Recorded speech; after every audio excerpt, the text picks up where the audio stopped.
This is the sixth module of the Initiatic Mysteries of Classical Antiquity. In this module, we're going to consider the Greek oracular mysteries. The mysteries of the Greek oracles. We're going to look at the ancient shamanic Trophonian oracle, the Phocian oracles of the Pholarchoi, and the Delphic oracle, the oracle at Delphi.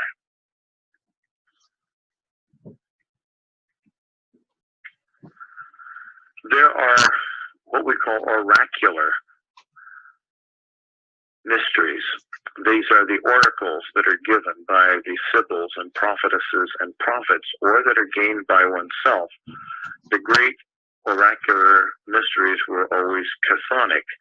They did not involve initiation as much as self-initiation and experience, divine experience. That was transforming experience. The first example that we're going to be looking at the end of this module, but one of the oldest examples is that of the oracle at Delphi, the Delphic oracle. We're also going to look at the incubation tradition of the Phocians, who developed the traditions of the Pholarchoi, who had their roots really in the Middle East and in the East. There are philosophic initiatic schools that trace their roots really back to Pythagoras, and that includes the school of the Pholarchoi, and through Empedocles, who was a Pholarchus as well. We're going to look at those more in detail later. There are hero cults, such as those of Asclepius and Trophonius. We're going to look at the Trophonian oracle in this module here. We're going to examine the traditions of Asclepius more in detail later. And there were ecstatic cults that were part of the stream of newer Hellenic mysteries that migrated in the Dionysian streams of tradition, the ecstatic streams of tradition from Asia Minor, those of the Magna Mater, which included the Corybantes and the Galli, and the Dionysian mysteries. Now, there are three major areas that we need to be familiar with. We have discussed the origins on the Isle of Crete, the Cretan Minoan origins of the mysteries, which were originally done as public puberty rites. Now we're going to be looking at the things that originated in Asia Minor, modern-day Turkey. And, for example, the location of the Phocian mysteries that became so important later on through the immigration or the fleeing of these people from Persian conquest. And then in the Aegean and on the Greek peninsula proper, we have the development of the Delphic oracle and Theban oracles, such as the oracle of Trophonius and many other things.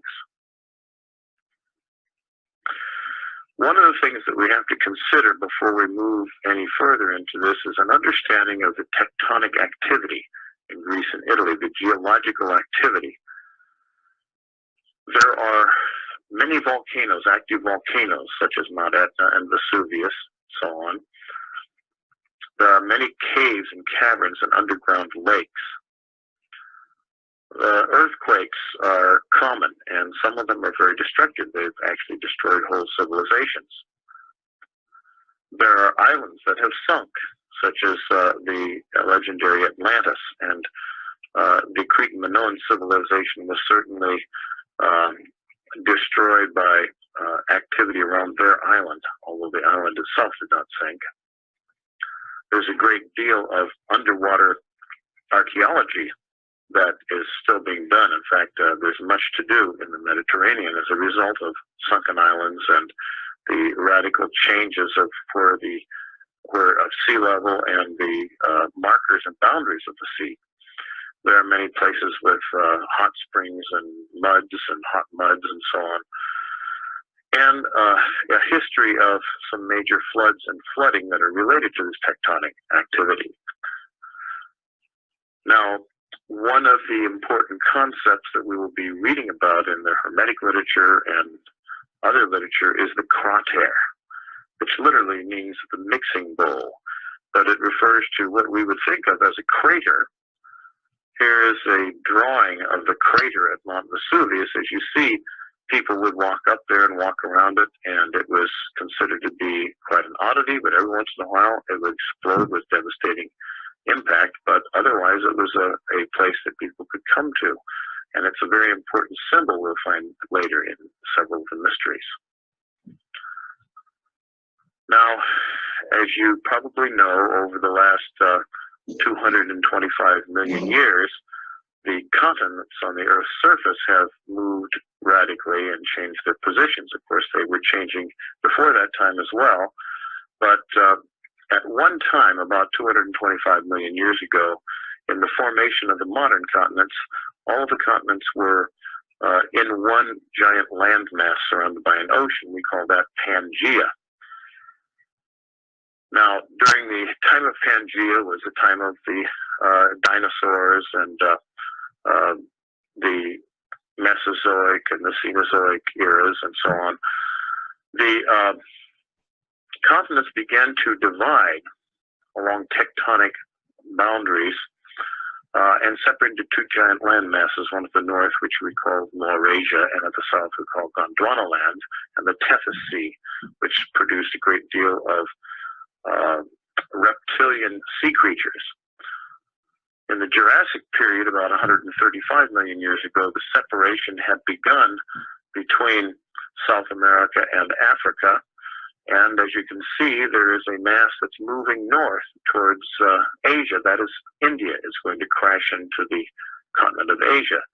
In the Cretaceous period, 65 million years ago, which ended with a catastrophic asteroid or strike by an asteroid or comet on the Earth that caused a great extinction, the continents were fairly well separated in the ocean. The Atlantic Ocean had begun to form. In the present day, the continent's position is as it is today. But as you can see, in the margin between Africa and Asia, there's a lot of activity, and especially in the Mediterranean. Here is a kind of schematic diagram of the migration of the subcontinent of India to crash into the Eurasian plate and raise the Himalayan mountains, the highest mountains in the world, over many millions of years. And when land masses come together in this particular way, we have a continental convergence or an oceanic continental convergence. The tectonic plates subduct or go under, and they produce melted rock, and that causes volcanic mountains to be formed where this margin occurs. And these kinds of margins exist in the Mediterranean. There's a great deal of tectonic, volcanic, and earthquake activity at that point. And so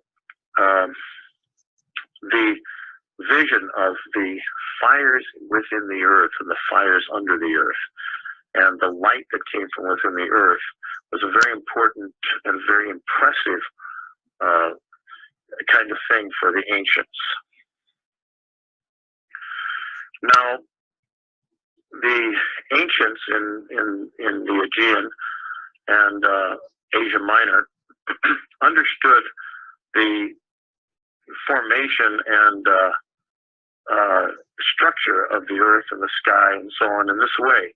Above was the sky, and then there was the earth, and within the earth there was a central sun or a hearth, and this was the source of the heat of all these volcanoes and the volcanic activity.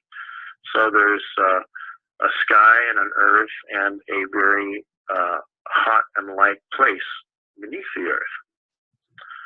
If we take a look at what tectonic activity does, if we took a look at the top map here, we see a place where there is a rift, a long rift in the crust of the earth. And as the material comes up and spreads out on both sides, it causes the continents to begin to spread apart from each other and leaves a ridge underwater. This is how the Atlantic Ocean formed. This is an example of the formation that occurred between Africa and South America. And eventually we get in the moving of these continents apart, we get what we call continental drift and a great deal of earthquake and other kinds of activity. Now, in the modern day Mediterranean, just as there was in the ancient Mediterranean, there are great tectonic plates that are subducting and pushing against each other, the African plate and the Calabrian arc. And all these are causing land masses to move, and they are causing geological activity and tectonic activity. And this map gives you an idea of the directions that different parts of the Mediterranean have been pushed and are moving against each other.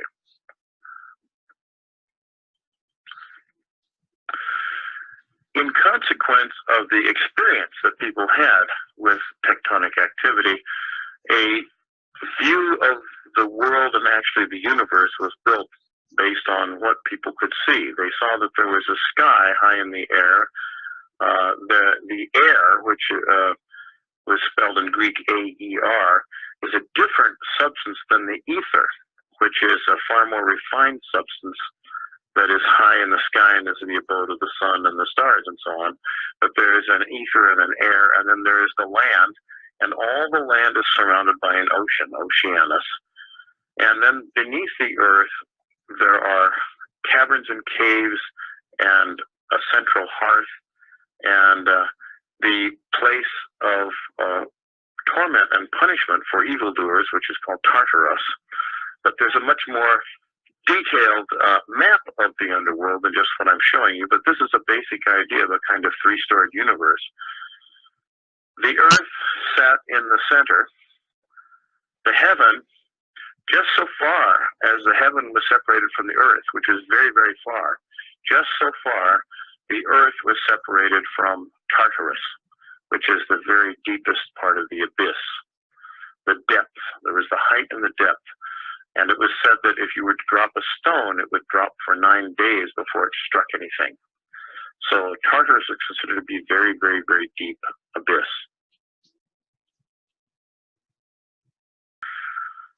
Now, if we look at the kind of cosmology that developed among the Greeks,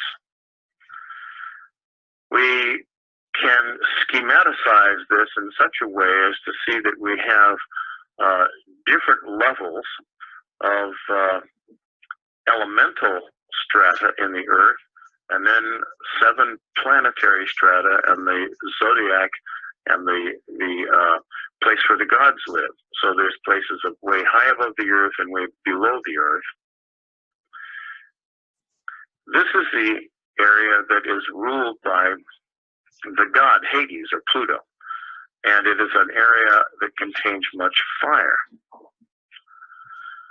Now, in the Divine Underworld, ruled by Pluto or Hades and Persephone, there are 3 general areas, and these are places where the human soul goes after death. One is called Tartarus, and it takes 9 days and 9 nights to get down to Tartarus, and that they connected with the flowing lava and the burning and so on. So this is where our idea of the fires of hell came from, and hell and brimstone and the smell of sulfur and so on. And then there is another area known as Asphodel, which is a place where souls that were neither evil or particularly good live as just shades or shadows. They don't eat, they don't drink, they don't suffer tremendously, but it's a very boring existence. They live like shadows and shades in Asphodel. And then for those who are remarkable, the heroes and the great ones and those who achieve spiritually, there is Elysium. And Elysium is an abode of great pleasure and a wonderful abundance. So these are the 3 areas under the earth.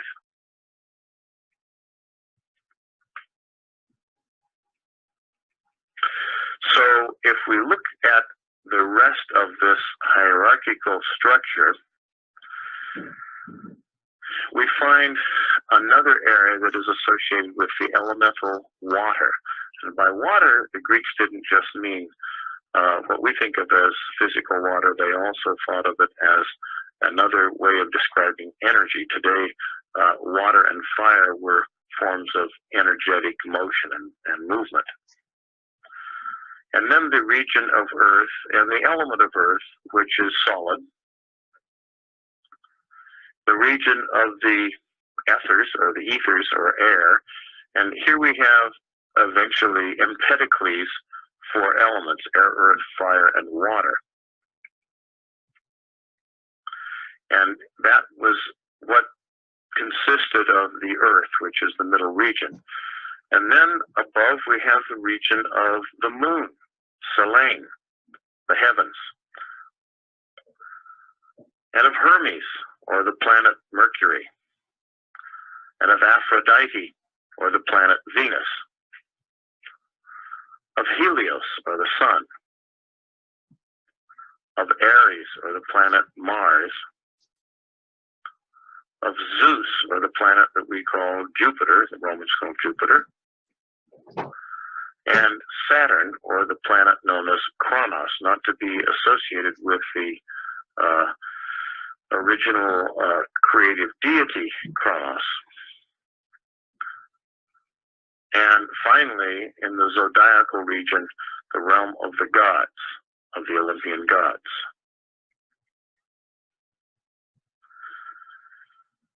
So there were many locations where people had local deities, local gods, and developed different ideas about where their gods came from and how they were related.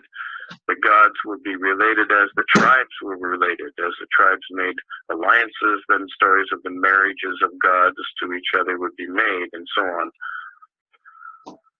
But this developed into a great mythological spectrum that is quite different. There's no real nice unity in Greek mythology because it represents as much diversity as you find, for example, in the four major temple sites in Egypt that we discussed in an earlier module.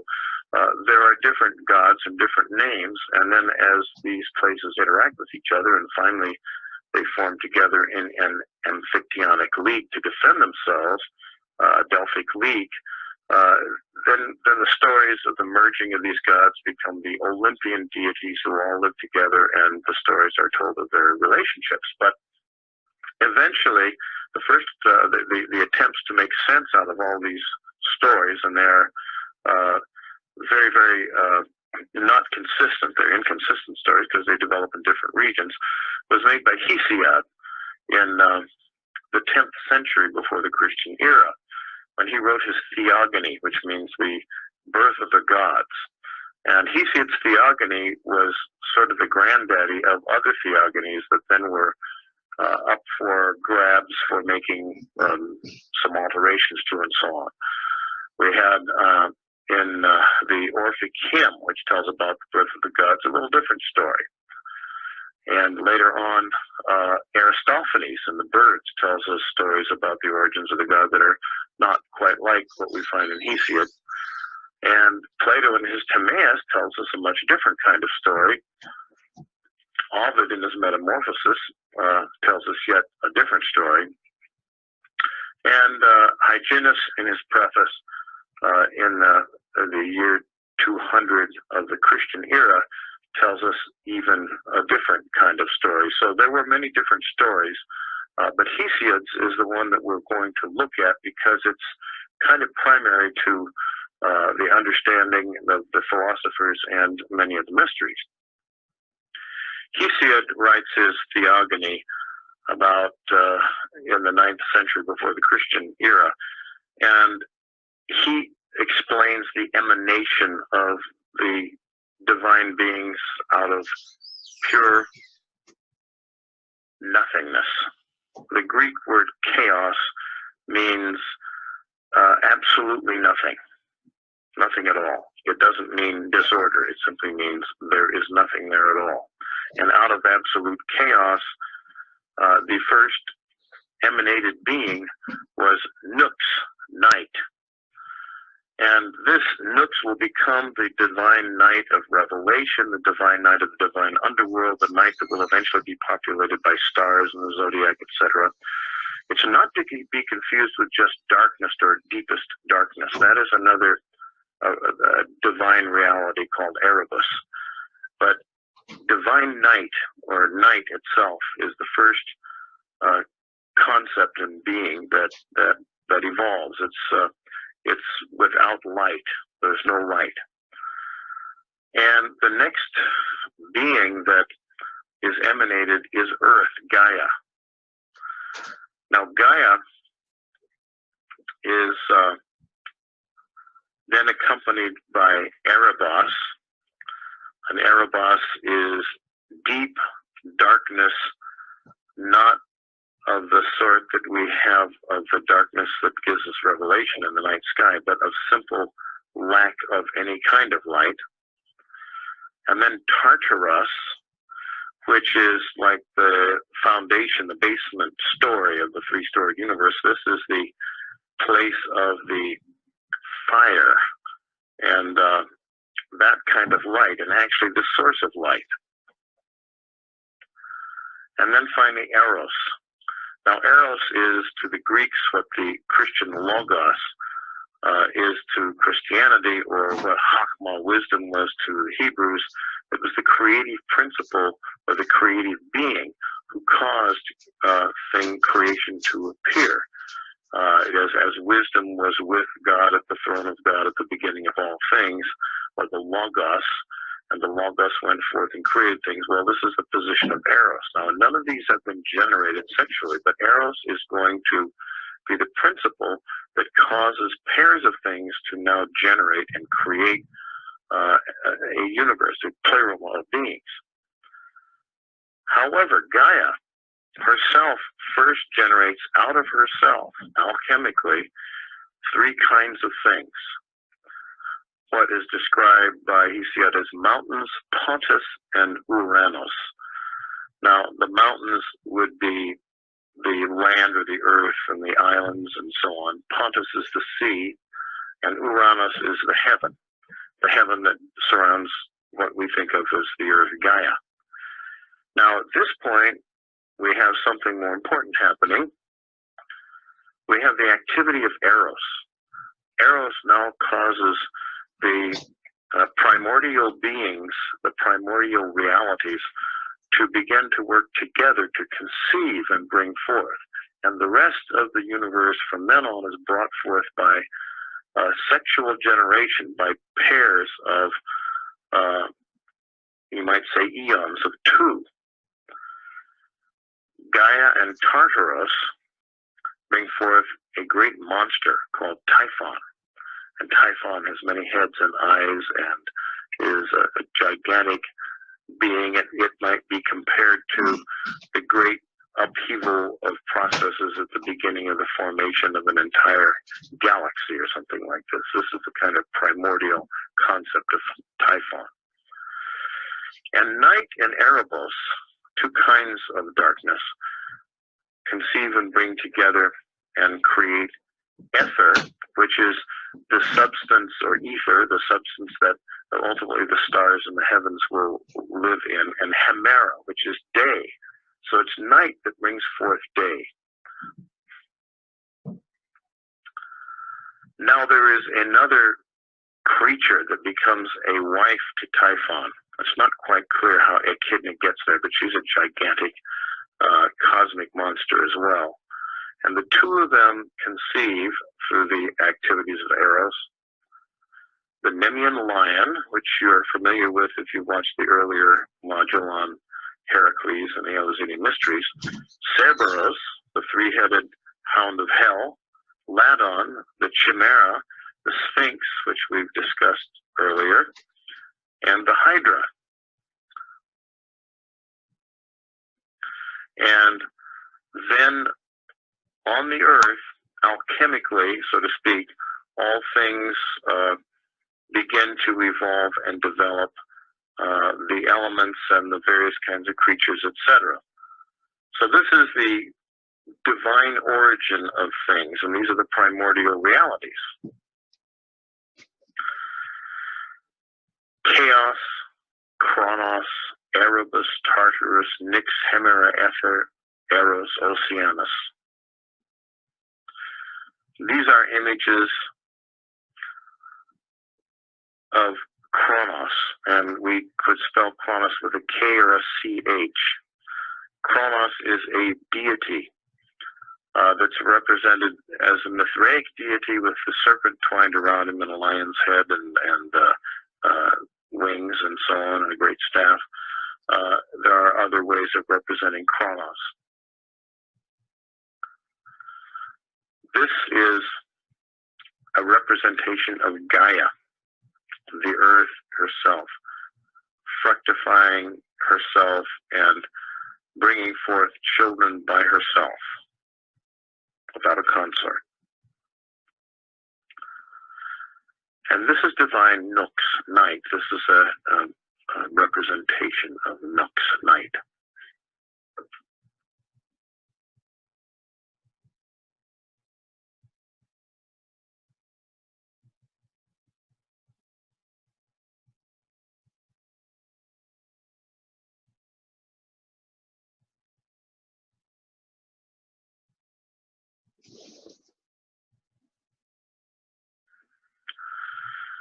Now, the first generation produced the immortals, Uranus or Uranus, which means heaven, and Gaia.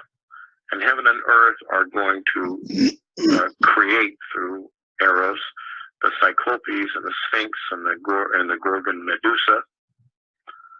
And the Sphinx is a great primordial being that is the meaning of existence and the meaning of life. It's represented in different ways, and we've discussed the Sphinx earlier in another module. We have the primordial couple, Uranus and Gaia, heaven and earth, and generated are the titans Kronos and Rhea. Now this Kronos is like the Egyptian progenitors we talked about in Module 4, is responsible for the things ultimately we will see in the heavens and the earth, and has been generated, as all of these have, through chaos, which is self-born. It's an autogenes. It gives birth to itself, and the activities of Eros. And now these pairs, heaven and earth, and Saturn and Rhea, which can mean river or flow, as in Dia, Rhea, it flows through, are generated through the activities of Eros, ultimately from chaos, and they rule now what is going on in these beginning divine realities. And we have co-eternal with Gaia, Nux, divine night. We have Kronos, the original divine reality. We'll spell with a CH to make it clear, which means time, which is not to be confused with the Kronos we're now going to look at with a K, which means Saturn. So Kronos, which is not to be confused with Saturn, is the sun and the consort of Gaia at the same time. But when we have these pairs, we have Uranus or Uranus, heaven, and heaven and earth produce the titans, Kronos and Rhea. We spell this Kronos with a K, and this is generally equivalent to what we consider to be the planet Saturn. And Kronos castrates his father, Uranus, and conceives children with his sister, Rhea. But he begins to eat these children. He does not allow them to come into manifestation. He eats them. And so Rhea, growing quite tired of this game, substitutes a stone finally for the child that she has named Zeus, and saves him, and he is raised under protection. We'll learn about that more in the next module. And grows up without his father knowing he's there, and later overthrows his father Kronos and becomes himself the patriarch of the Olympian gods. Here's an image of Kronos eating his children. And here's an image of Rhea presenting him with what he thinks is the child Zeus, but is in fact really a stone. Now, the image of Kronos is confused with the image of Chronos, C-H-R-O-N-O-S, Chronos meaning time. And so very often this Titan is presented as Father Time with a scythe and wings and things like this, as opposed to the true Kronos, which was much earlier in the story. The race of the Titans included Kronos and Rhea, Oceanus, Atlas, etc., and various offspring. The ones that we will find in the mysteries and meet in the mysteries and are important to them include Atlas, who holds up the entire sphere of the world. He's shown here holding a sphere, but in the ancient world, it was thought of as more of a disc that he held up. Some of the philosophers came to conclusions, however, that the shape of the earth was spherical. And here is Oceanus. He's related to Poseidon, but Oceanus is a much greater concept. Oceanus is the great ocean that surrounds the entire planet. Now, Kronos generates what are called the Chronides. These include the giants, the nymphs, the Erinyes, Aphrodite, other gods of heaven and earth, and Tartarus. The giants would engage the gods in battle for control of the earth and lose and be sentenced to live in Tartarus under the earth. And they were the source of the great earthquakes and tectonic activity that people experienced. These are the nymphs, who lived in woods and places and groves where there were plants and beautiful things like this. These were the Erinyes, who were the deities of vengeance, who made sure that justice was administered. It was a concept, something like karma, but it also was retribution and vengeance. This is a later version of Aphrodite as Venus, Venus Urania, Venus in the heavens. These are later Hellenistic themes. Here is an earlier Venus, seen, or Aphrodite as Venus, or Venus seen as Aphrodite. And here is another portrayal of Aphrodite. The term Aphrodite means born from the foam. That is, it was brought of the foam, which is considered to be something like the sperm or semen of Kronos. And here we have the classic painting of Venus and being born from the foam of the ocean in a great shell and so on.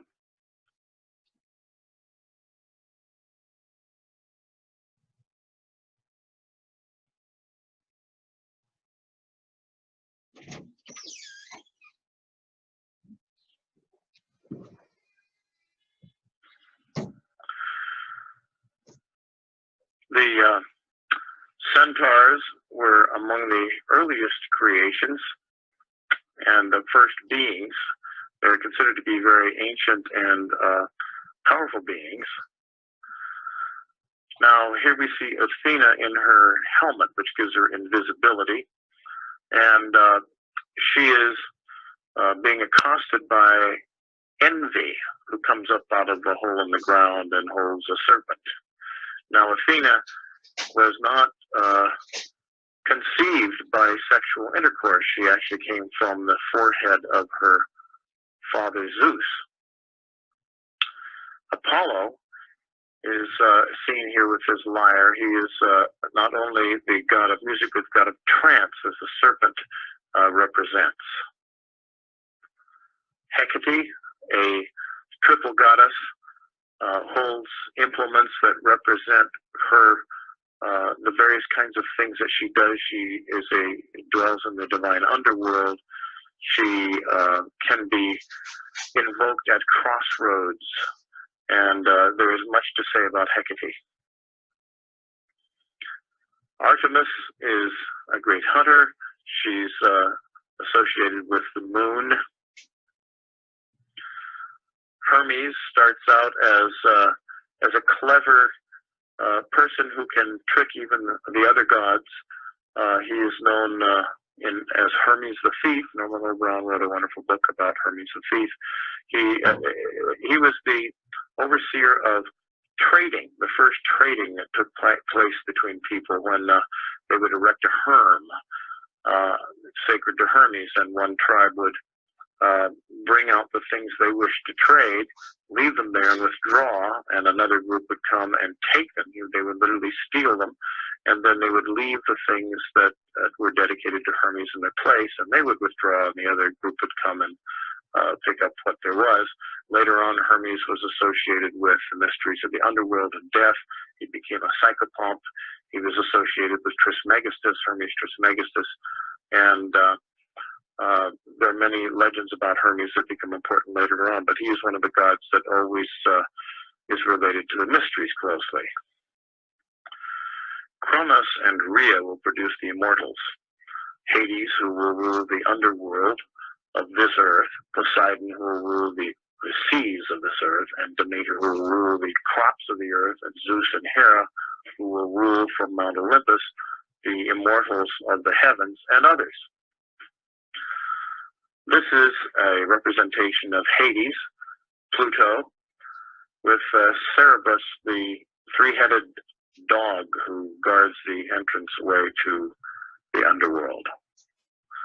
This with the Triton is Poseidon and Amphitryon, his wife, who will rule the seas. And this is Demeter, who will rule the crops of the earth and the produce of the earth. And this is Hera, who, with Zeus, will dominate and rule the immortals on Mount Olympus. Now, Zeus is a god of the sky. He's a sky god. He's not a chthonic god. He's a god who rules in the sky and is associated, however, with the mountains. And it might be better to say he's a mountain god. He's associated with lightning and the striking of lightning. His name probably derives from ancient words that are closely related to Sanskrit. Dias Piter and Dias Pater means Zeus father, Father Zeus, and probably come in with the Aryan invasions that bring a lot of this language and a lot of these concepts of sky gods and patriarchal rule by force into the Mediterranean and the Greek era. Before the time or the advent of Zeus and the conquest of Zeus, or Father Zeus, the earth and the underworld deities are considered to be forces of nature. And for example, the Titans are gigantic forces that hold up the earth and cause the earth to shake and so on. Zeus, however, who survives, he's not eaten by his father Kronos, is the father of a great deal of not only of gods and goddesses, sometimes sexually, sometimes asexually, sometimes with humans, etc. But we mentioned the generation of Athena, which was who literally came as a one who was born without two parents out of the forehead of Zeus. Persephone, the Kore, the great maiden that we discussed earlier in the module on the Eleusinian Mysteries, Persephone has as a father Zeus and as a mother Demeter, and she becomes the queen of the underworld and the mysteries of death and regeneration.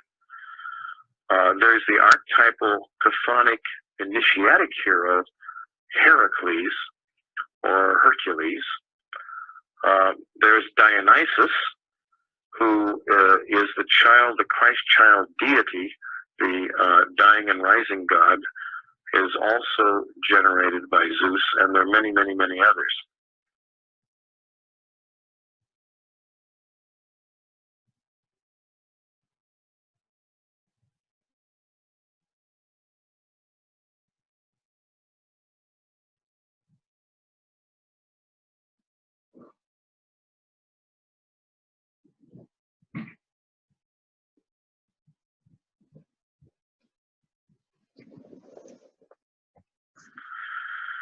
So the offspring of Zeus become very important to the mysteries. The eternally youthful maiden, the Kore Cosmo Persephone, queen of the underworld. The Kouros, the eternal youth, who has become an immortal through Apotheosis, Heracles, whom we studied in the last module, and the divine child Dionysus. Here is an image of the so-called rape of Persephone that we've discussed in the last module. Here's an image of Heracles with his club. And here's an image of Zeus holding the divine child Dionysus. We want to take a look at a mythical chronology of the gods and humanity and how this all fits together. This is a chart put together by Carlos Parada, which has been on the internet a long time.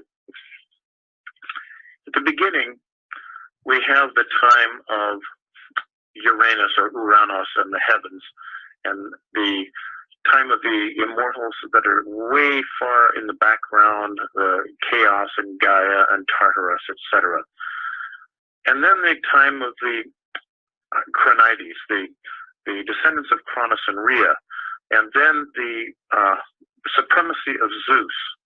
And it is after the time of Zeus that mortals are created in this succession. And we have here now a chart that shows the generation of all the mortals, but we're going to look at the different ages of humanity according to the 4 types of humanity that have existed on the earth. First, there's a golden age, and Prometheus is the one who creates the first humans. Now, he steals fire, which also represents nous, intellectual capacity, intelligence, the rational mind, from heaven and from the gods, and he takes it down, and using Athena, who represents wisdom and art, he models and creates the first man and gives him this divine fire.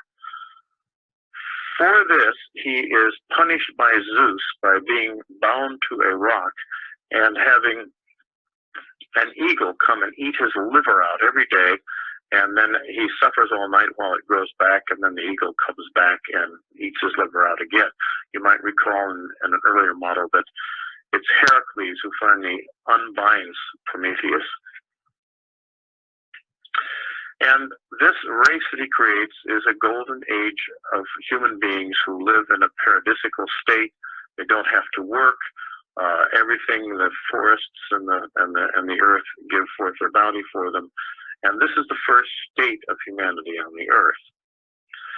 Now, after this, there comes a silver age. Zeus himself creates a second humanity. But these human beings have to work. They have to plow the ground, and they have to till the earth, and they have to work for what they have. But they still have a somewhat beautiful existence that is one that, although not as great as that in the Golden Age, it's considered to be a rustic kind of existence that is still pleasant to live. But after that, we have the Bronze Age, and then finally this evil Iron Age that we live in. So Zeus creates a third and a fourth humanity. Zeus is known as the architect of human beings and the architect of the human world, and Zeus becomes eventually the model later on for the monotheistic deities, including the Greco-Roman and the Hellenistic, and finally the Christian, and any other images that are made forth of the one God of the heavens and the earth. And we need to take a look at the kind of spirituality that existed before the Olympic gods, the Olympian gods, before all the political alliances were made that created these things. You see, the Olympian deities are a late development. They represent political synthesis, alliances and agreements that were made between tribes, and the mythological stories are generated very often by the history of alliances of people and so on.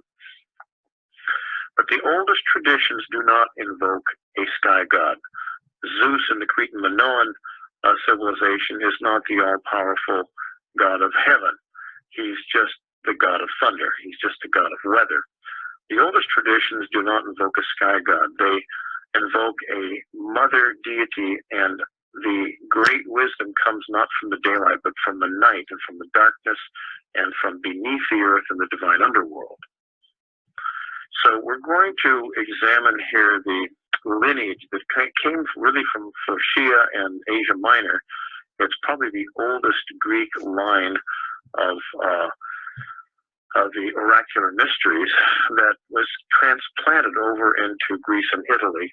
But before we do that, we're going to examine what we might call the chthonic realities, the things that were important in spirituality before we had a great deal of mythology about the gods and legends about Zeus and his court and so on. Now, the most important of these, and the most important for shamanic work and oracular work, was hypnos. Now, hypnos can be translated as sleep. Hypnos is mythologically the brother of Thanatos, death, and Oneros, dream. It's interesting that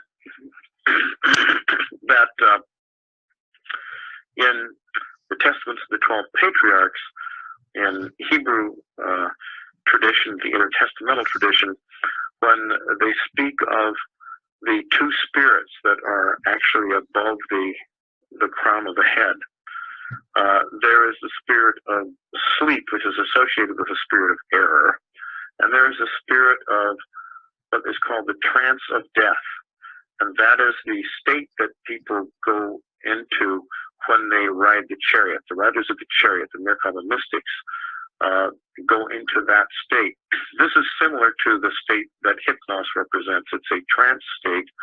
It's a high shamanic state. There are later non-mythic terms for sleep, like Morpheus, which means drowsy slumber, and these are not divine states, but hypnos means divine trance, and it's the basis for incubation, descent into the divine underworld, in order to have communion and communication with the divine beings that dwell in the divine underworld.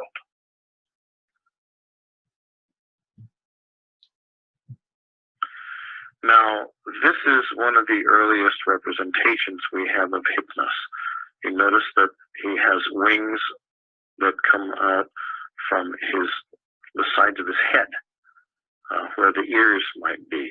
And hypnos represents a state of being that is not necessarily wild and bacchanalian, but a trance that is Apollonian, that's deep, quiet, and meditative.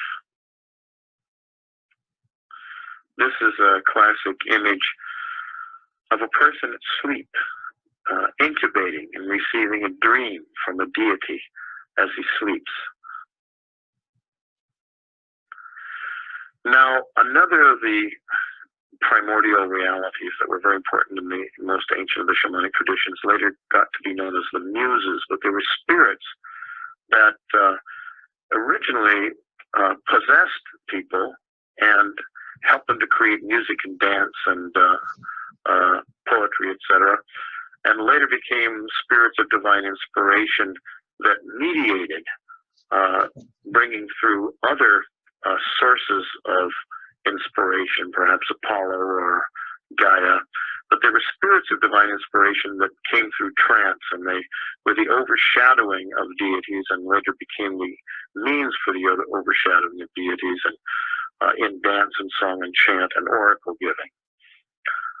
This is a medieval representation of the muses. We get the word music from the word muse, and the muses are always invoked by the great poets at the very beginning of their long epic poems, saying, "Give me the power for my tongue to speak forth the words," etc., so on. Now, another divine reality is the psychopomp, the one who guides and leads people through the mysteries of death. And this was, of course, originally a shaman, but Hermes was soon given this attribution. Here we have representation of Hermes as the Roman Mercury, leading people over the river Styx, where they are being guided by Charon, who oars and moves and sticks and poles along the ferry that will take them to the other side of the river into the world of the dead. We find Hermes represented in many kinds of images that are found in pottery and clay and frescoes in connection with the death or dying and the sacred death of people. This is a representation of Hermes as guiding a child through death. And the connections are inevitably to be drawn between Anubis and Hermes. Remember, Anubis, as we studied in an earlier module, was the psychopomp or god guide of the dead in the Egyptian mysteries. And so later in the Hellenistic period, he's known as Herm Anubis. And then finally, Anubis and Thoth are synthesized into one being. Instead of being the guide and also the recorder, we have Thoth Hermes, who becomes eventually Hermes in the Mysteries of Hermes Trismegistus.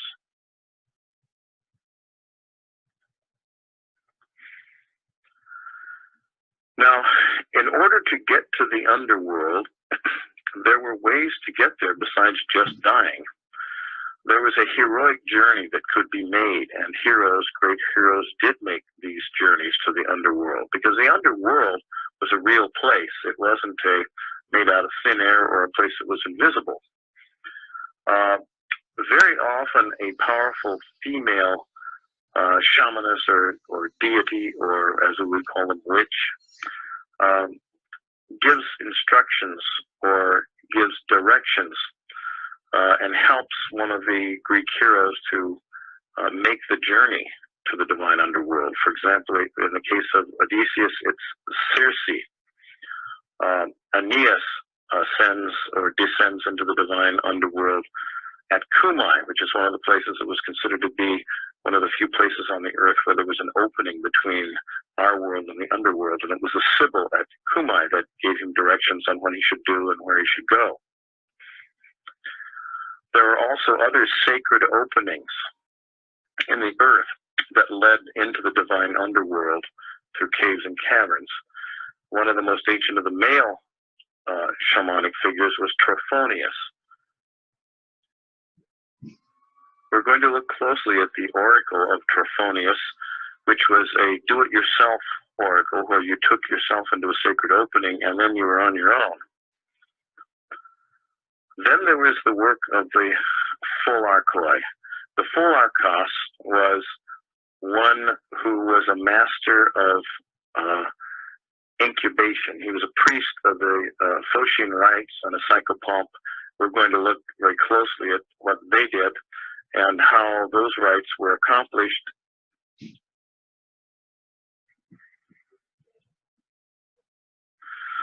This ancient lineage of the Pholarchoi derived from Asia Minor and probably from the ancient Near East, and was finally synthesized in the city of Velia, probably by Parmenides.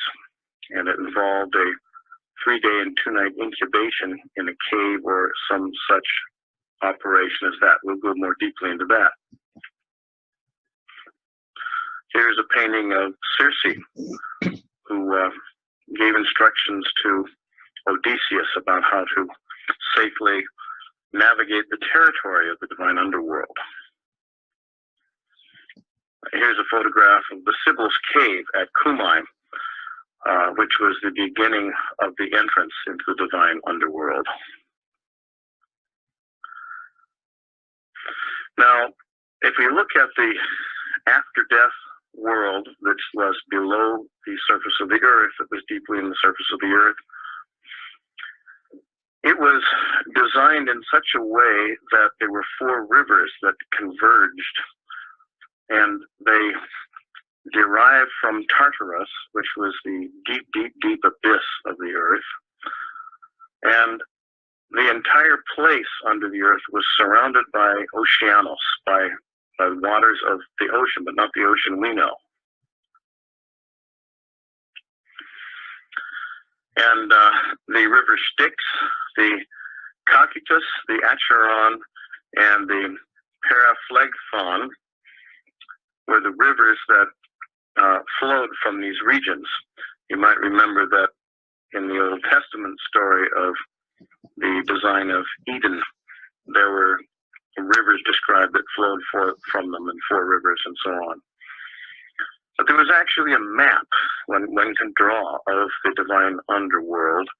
This particular map shows 2 journeys, that of Odysseus, who entered by way of the grove of Persephone through the cave of the Sybils at Cumae, and that of Aeneas, who was able to go with the golden bow all the way to the palace of Hades and Persephone, and to Elysium, which is under the rule of the god Kronos, who, after being banished by Zeus, was finally freed from Tartarus and allowed to rule Elysium. And you'll notice that if you look on the upper right-hand part of the map, that there's the river Lethe. The waters of Lethe, when they are drunk by people, erase their memory. Now, the place that Aeneas crossed the rivers in order to go into the fields of asphodel, notice the different areas, was the place where the ferryman Charon ferried him across to the other side of the river, where the 3-headed monstrous dog Cerberus guarded the entrance. Here is the confluence of these 4 rivers, the Acheron, the Styx, and the Phlegethon, and the Cocytus. And then you see Oceanus way on the far side, and then Tartarus. Now, Tartarus is represented on this map as a place, or as a location, Rhadamanthus, but it was considered to be a deep, deep abyss that was so deep that it was much farther below this area. These are the fields of asphodel, the vale of mourning, where those who were neither particularly good nor particularly evil during life dwell merely as shades, and they cannot participate in eating and drinking and making love and so on. They just live this rather meaningless kind of existence as wraiths or shades that can sometimes be summoned by witches and so on.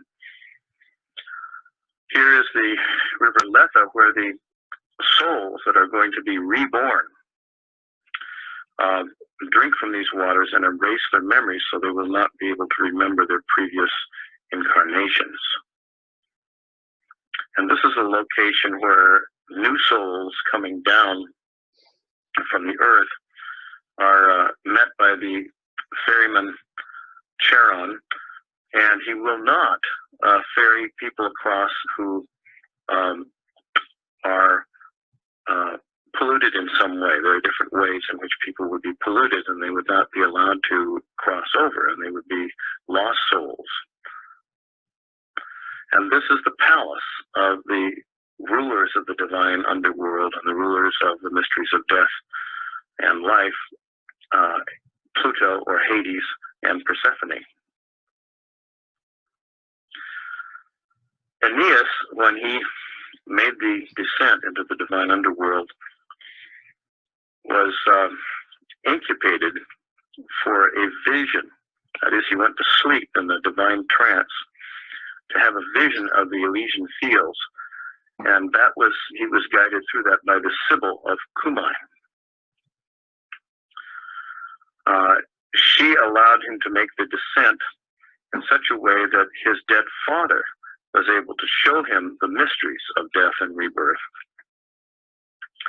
And this particular painting we're seeing is a painting of the river Lethe before rebirth, ranks and ranks of people that are being taken forth to the river Lethe so that they might be reborn. Now, in the divine underworld, they assume their shape if they're of whatever they were at their prime, not when they were old men or young men, but in this painting, Aeneas's father is shown as an old man because that's how Aeneas would see him. This woman standing to his left represents the Sibyl Akumais, who is his guide. Now, we need to understand the different kinds of prophecy and inspired vision that were done in both the Apollonian and the Dionysian traditions. Gaia and all the oracles of Gaia were female shamans, or what we call Sybils. And they are one of the most ancient form of the female shamaness who reveals the mysteries of death and makes contact with the ancestors in the underworld. The most ancient caves of Gaia were found in places like the island of Crete, and also just not far from where the Oracle at Delphi was established. It was probably originally a cave of Gaia. There were male shamans who in some traditions are called prophetes, prophets. Trophonius is the archetypal shaman, and to Trophonius there is dedicated a special place in Boeotia that is a fissure opening in the earth. Remember, we're living in the place of plate tectonics, vapors, caves, a lot of cracks in the earth and cracks in the ground. And this is where the oracle of Trophonius is found. We're going to look more closely at that in a moment. Now, Apollo, who was, we may think of as riding in the chariot of Helios, of the sun, but Apollo is really a chthonic deity. He comes that way from the Isle of Crete, and he is interpreted that way by the Mycenean priesthoods, but also in Asia Minor, he is considered to be one who reveals visions and heals as a healer. And remember that the sun goes down at nighttime and the sun descends into the divine underworld, and then we see the night sky. The night sky is part of the divine underworld. And when the sun rises in the morning, then and Helios drives his chariot across the sky, Apollo is associated with that. But the importance of Apollo is that he is under the earth, he's chthonic, and at Delphi and other oracles that were probably originally oracles of Gaia, the priests of Apollo, or the women they had trained, made contact with Apollo in such a way that the spirit of Apollo took over them, and they would tremble, and he would then speak through them. Persephone was the queen of the underworld and the queen of the mysteries of death and prophecy. She was the Kore, the maiden, the divine virgin, the ever youthful goddess, Cosmo of the cosmos, of the world, of the known world. She was the goddess, the ever youthful goddess, the eternal goddess of the world. And it was she that would initiate the hero Heracles or Hercules, and it was she that presided over rites of Orpheus and the Orphic and Pythagorean traditions. And temples to Persephone were scattered all over the Aegean. And then there were ecstatic Phrygian deities, deities from across the sea, from Asia. Cybele, with her Corybants and the Galli, and Dionysus with his Maenads and so on, developed from these enthusiastic rites, these rites of where orgy became a matter of trance and dancing and intoxication. Now we're going to take a look at the Oracle of Trophonius. Mythically, Trophonius and his brother Agamedes were famous architects, and they were building a certain treasure vault, and they planned and contrived to leave one stone movable so they might secretly enter and steal the things that were set there. And the owner set a trap for them because he discovered the plot, and Agamedes was caught. And so to prevent discovery, Trophonius decapitated his brother and fled, hotly pursued. And he hid in the grove of Lebadia, where the earth opened and swallowed him up. And according to myth, the spirit of Trophonius thereafter delivered oracles in the grove and its caverns, its underground caverns. Now, the name Trophonius means to be agitated, excited, or roiled. Basically, Trophonius is in the Greek legend a prehistoric, pre-Apollonian male shamanic ancestor through whom one could obtain chthonic revelations by means of courage, because it took a great deal of guts, just like going in a haunted house at night. You got to stay there all night and see what you're going to see. And it is a primitive form of the Phocian descent into the Divine Underworld, but without a priesthood associated. It's basically a kind of a do-it-yourself thing. Now, there is a philosophical argument that we find about the truth source of the oracles. Now, the Delphic priesthood, which probably antedates by some bit the traditions of Trophonius, insisted that all oracles came through Apollo. But this is only after the priesthood of Apollo had subdued the python and had taken over the caves of Gaia.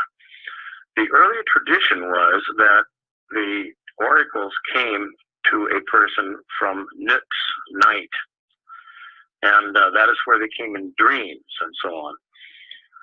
Now, the name Trophonius means, as I said, agitated or excited.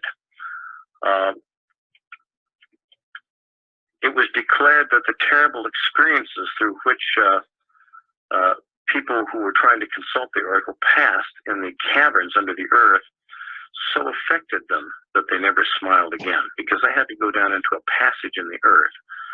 And they were lowered by the caretaker of the area, which eventually became a priesthood of Trophonius, but they were lowered down under the earth with a rope and brought back up again much later. I'm going to read you a description of this from Pausanias. So,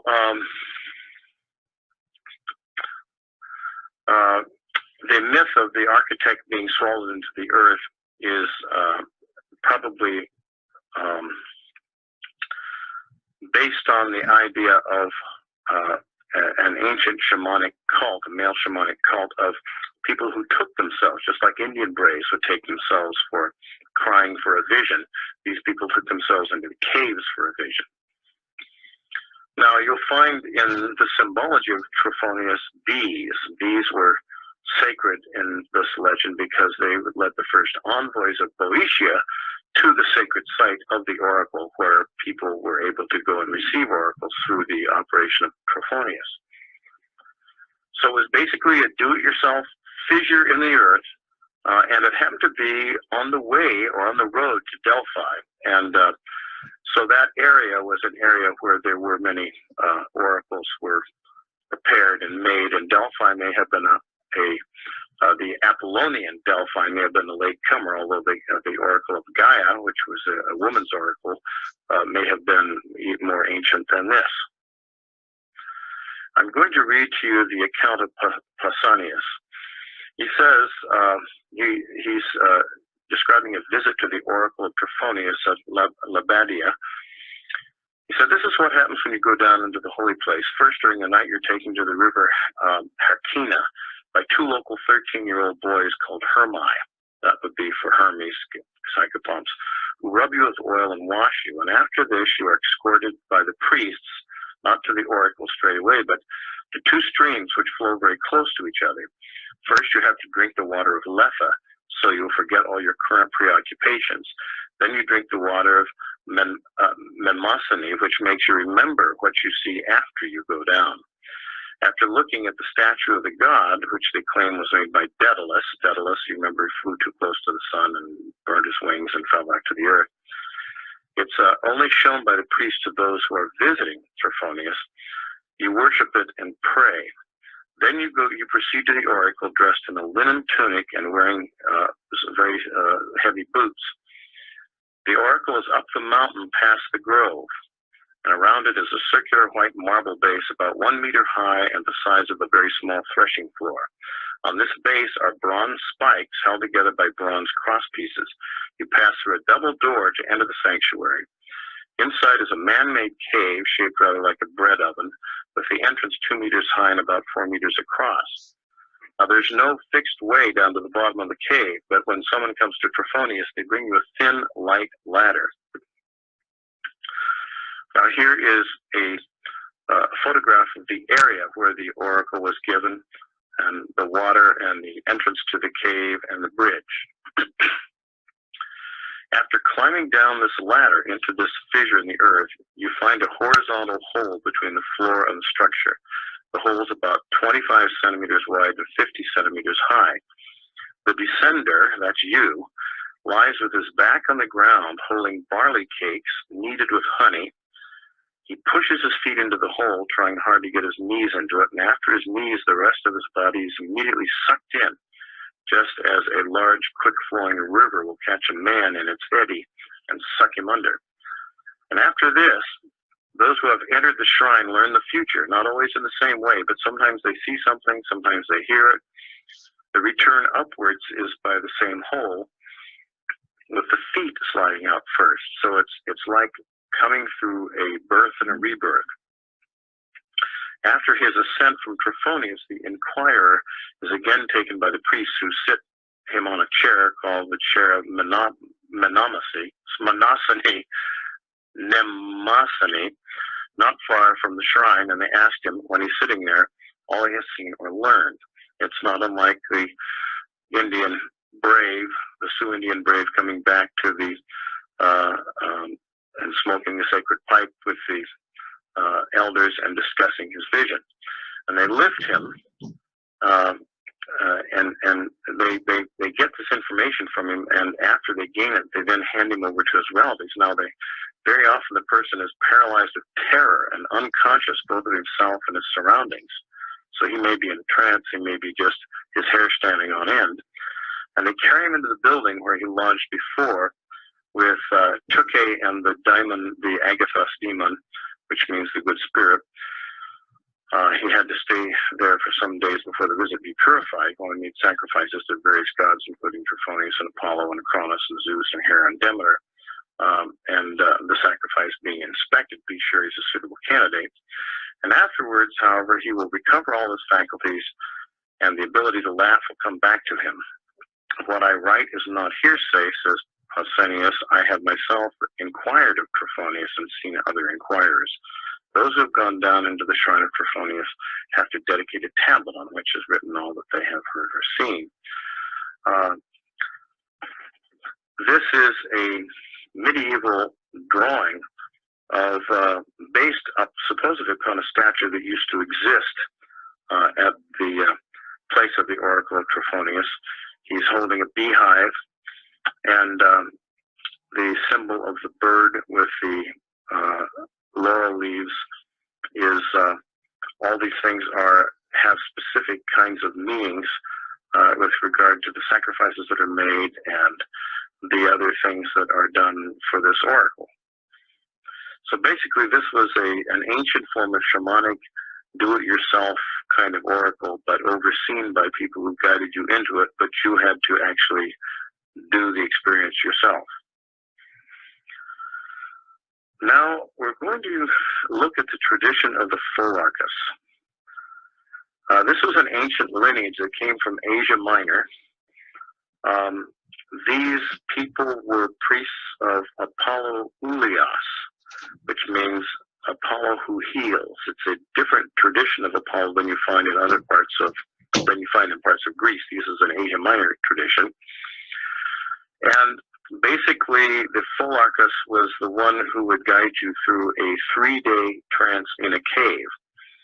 in which case you would be sleeping or in a trance state like incubating. The term Pholarchus literally means Lord of the Lair, and it refers to the lion who lies in his cave and rests and sleeps. Because this was the procedure that was done to receive what was not only just visions, but also divine initiation. It was an underground tradition. It was chthonic. It dealt with Persephone and Hades. It was, in fact, a visit to Persephone and Hades. And after the people of Phocia were driven out of their village by the conquering Persians, and eventually ended up, after many adventures, on the coast of Italy, founding a city called Velia, or Elia. That city was a city that was full of Pythagorean tradition and students, and it was assimilated into this Pythagorean tradition in Velia after these people emigrated from Asia Minor and brought with them their tradition.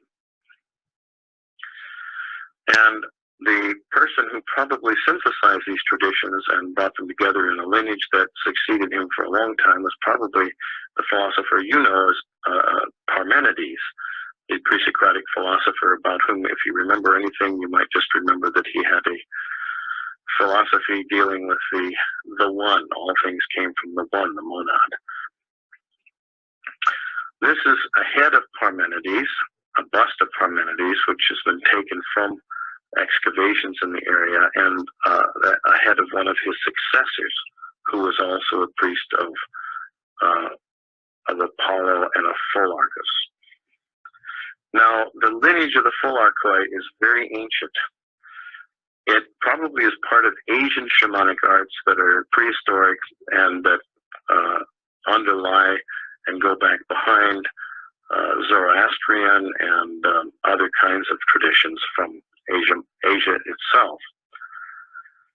In Phocia, which is a city on the coast of Asia Minor, there was an adaptation previous to the 6th century, before the Christian era.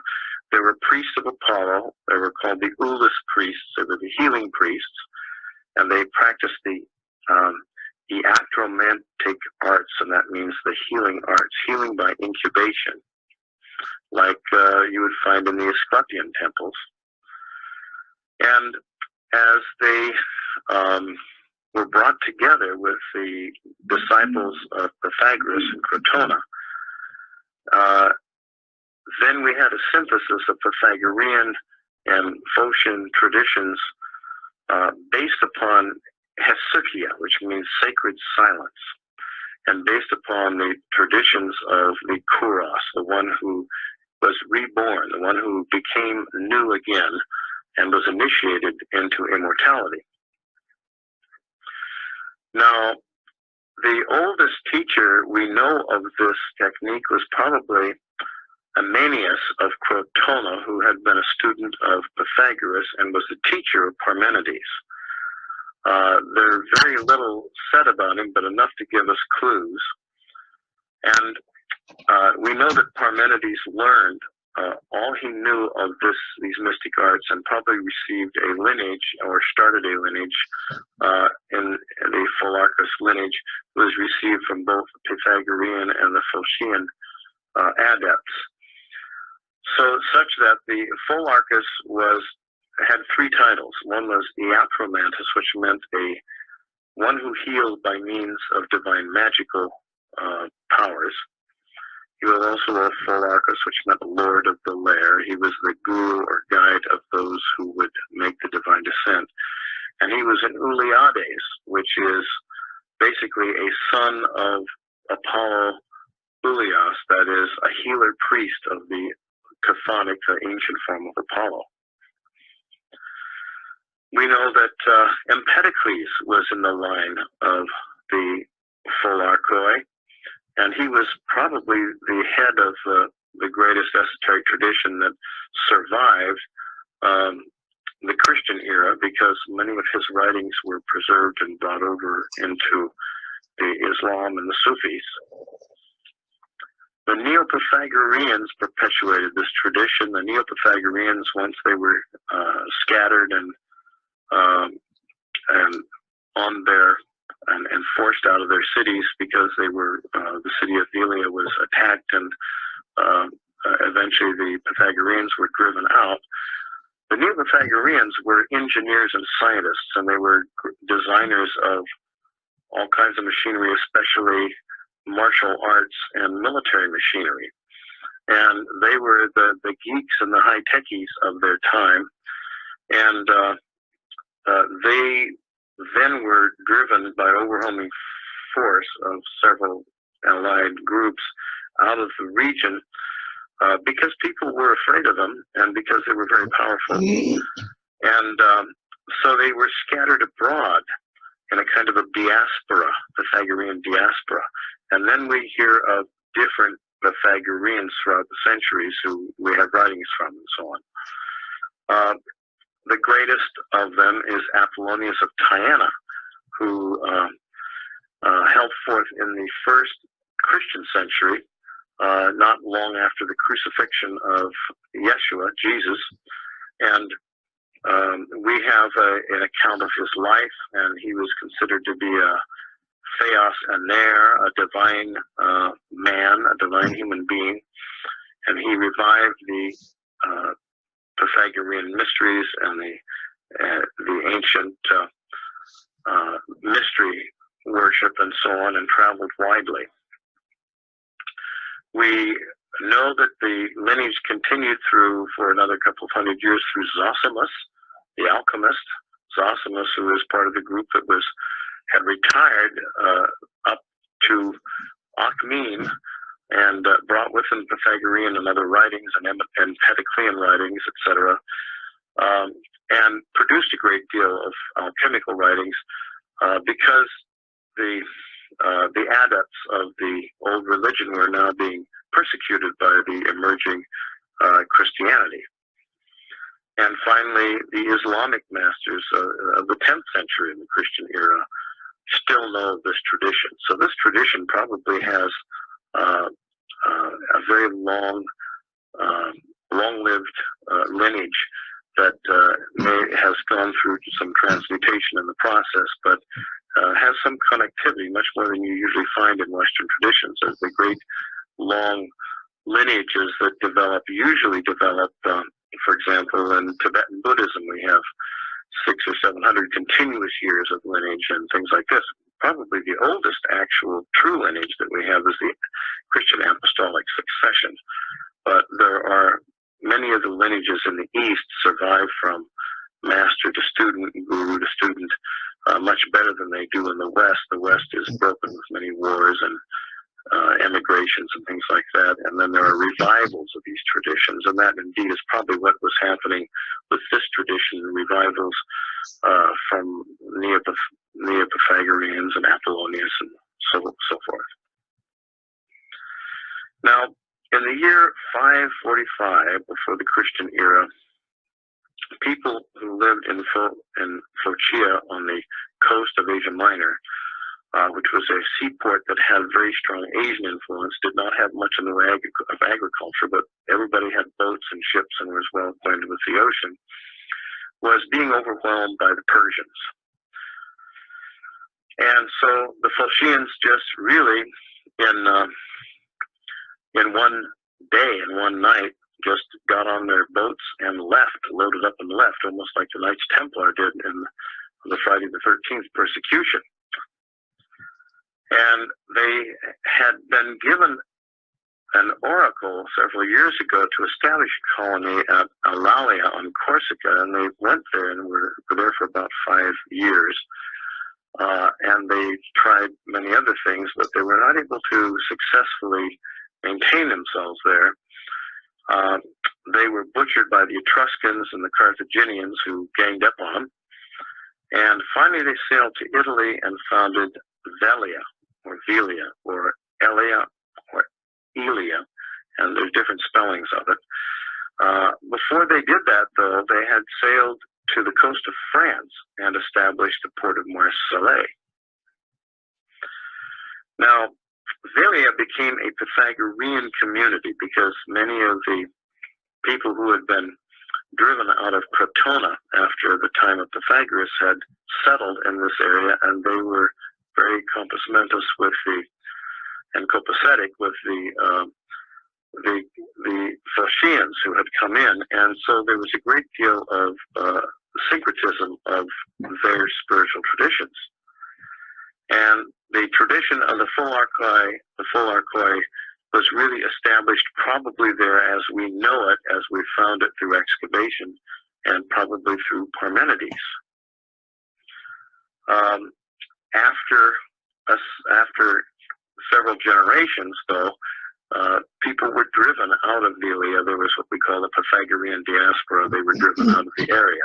And then this knowledge was taken in different forms to different places. So we had then Pythagoreans in many locations across the Hellenistic world. This is Phocia on the coast, not far from Smyrna or from the Isle of Lesbos. This is a photograph from the air of what the coast looks like. As you can see, there isn't much fertile land for growing, but there's a great seaport. And so these people were seafaring and they were traders, and it was easy for them to pick up and leave when they were finally driven out. But originally they had a very large seaport. This red line shows actually the original coastline, the old coastline, when they settled Velia. And as you can see, the coastline has changed quite a bit now over these many, many years, over these many centuries, because of the tectonic activity of the area and the changing geological transformations that have taken place. But if you look at Velia, or Elia as it's called, it was originally on a harbor. And so it was a place that was easily accessed. And this is where the Phocians settled and where they made their contact with the Pythagoreans in the 5th century before the Christian era. These are the archaeological ruins of Velia that are just now being excavated, and sometimes things move rather slowly in that area. These are burial chambers and mortuary sites where many things are being discovered now, and many of the archaeological discoveries that are being made have changed very much our understanding of what was going on. I'm reading now from an interview done by Michael Bagent of Dr. Peter Kingsley. This appeared in Freemasonry Today. And he talks about the discoveries that were made in Velia, or Elia, that became terribly important in our understanding of the Pholarchoi. In 1958, in Italy, a little to the south of Naples, in an ancient site called Velia, archaeologists made the first of a series of astonishing discoveries. In the ruins of an ancient building's hidden gallery, the stone bases of 3 statues were found. I'm going to show you the heads of those statues at the end of this slide. Further information carried by these inscriptions revealed that the priests they commemorated were all Ulis, that is, priests of Apollo, and were further called Iatros, which is healer, and Pholarchos, which means Lord of the Lair. And this latter title is particularly revealing. These priests were using a special technique once widespread in the ancient world, a technique which used, quote, suspended animation or incubation. The patient or candidate would lie down in the silence and darkness in an enclosed space, an underground room or a cave. They would either sleep and have a powerful, perhaps prophetic dream, or they would enter a state which was described as something other than waking or sleeping, and in this state they would have a divine vision. Now, the Pholarchos priests were masters of this technique. They supervised the dark spaces and watch over those incubating within. Dr. Kingsley described this process at length in his book, In the Dark Places of Wisdom, published in 1999, and it is by means of such techniques that the early philosophers like Parmenides traveled to the other world and encouraged others to do the same. The fragment we're looking at right now has an inscription that says Uliades Iatromantis Apollo. And this is a priest or a healing priest of Apollo. On this stone base, we have an inscription that says Ulus, son of Ariston, Iatros, Pholarchos, in the 280th year. This is the entrance into the sarcophagus area of Velia that's being excavated now. The area was underground, and it was only recently excavated into the deeper levels to find these interesting inscriptions.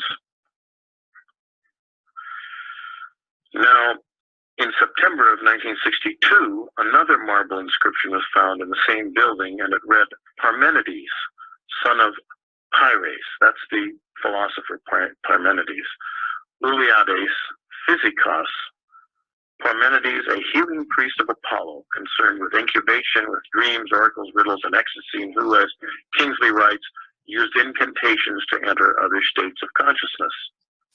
So for these men and their students, men and women, philosophy was not just a way of life alone. It was a mystical way of life that involved occult practices, esoteric practices. It was not just merely an expertise with intellectual argument. That came later in the history of philosophy. But here we see the busts preserved of the priests, the Ulis of Apollo, who were the specialists in the technique of the Pholarchus.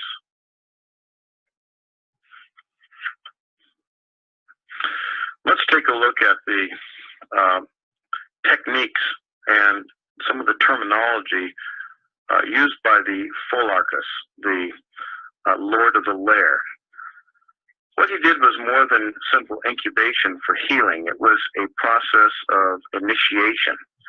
And the process of initiation involved a descent into the divine underworld, an heroic descent, such as those that would be made by Aeneas or Odysseus. And this is made by the individual person on his own steam, but guided by the master, so to speak. Now, the verb from which the term Pholarchus, archus means lord, is phole means to lay in a lair, like a lion. And it implies that a person secretes himself into a cave, as a lion would do, or under the earth in a cave, and is there for a long time. In fact, what they did is they spent 3 days and 2 nights, apparently. And in that cave, they went into a trance state that was induced through cooperative effort with the Pholarchus, and they remained in that state, which could have been a self-hypnotic state. It could have been a kind of sleep. There are different descriptions of it. But they lay there and went through much more than a simple visualization. They went through an experience that netted them an entirely different outlook on life and an entirely different framework. They went through a process that was that like initiation.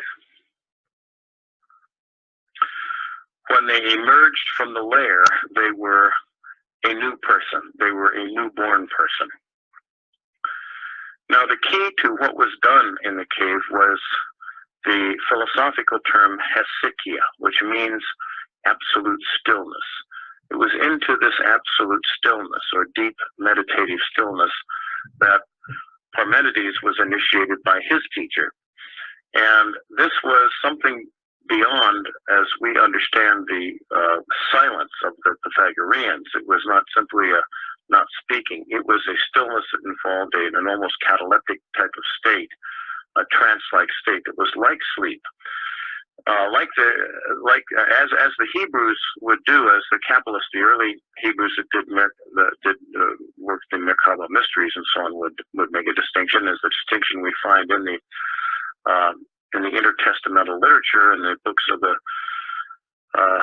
testaments of the 12 patriarchs, we find there is a distinction of two kinds of sleep, two kinds of spirits of sleep, just as there is morpheus in Greek, which is a drowsiness. There is also hypnos, which is the deep trance state that is a divine state. And in Hebrew, there are two forms of sleep. There is one which is the normal sleep, which one goes into at nighttime. The other one is called the trance of death, and that is the way the state is described that mystics enter into when they ride the chariot, when they are working with the Mythical Mysteries. And this hesychia seems to be something similar to that. And that state, it took a long time to get into. It wasn't done in just 15 or 20 minutes. It was not like modern hypnosis. It was a state that went through stages. And in the stages, one visualized going deeper and deeper into the earth.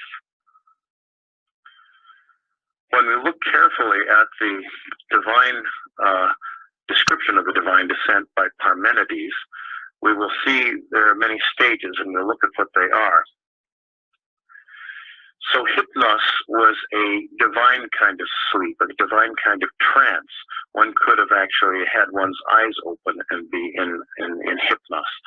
And during hypnos, one incubated. That is, one became exposed to. You didn't physically walk down beneath the earth, but your spirit walked.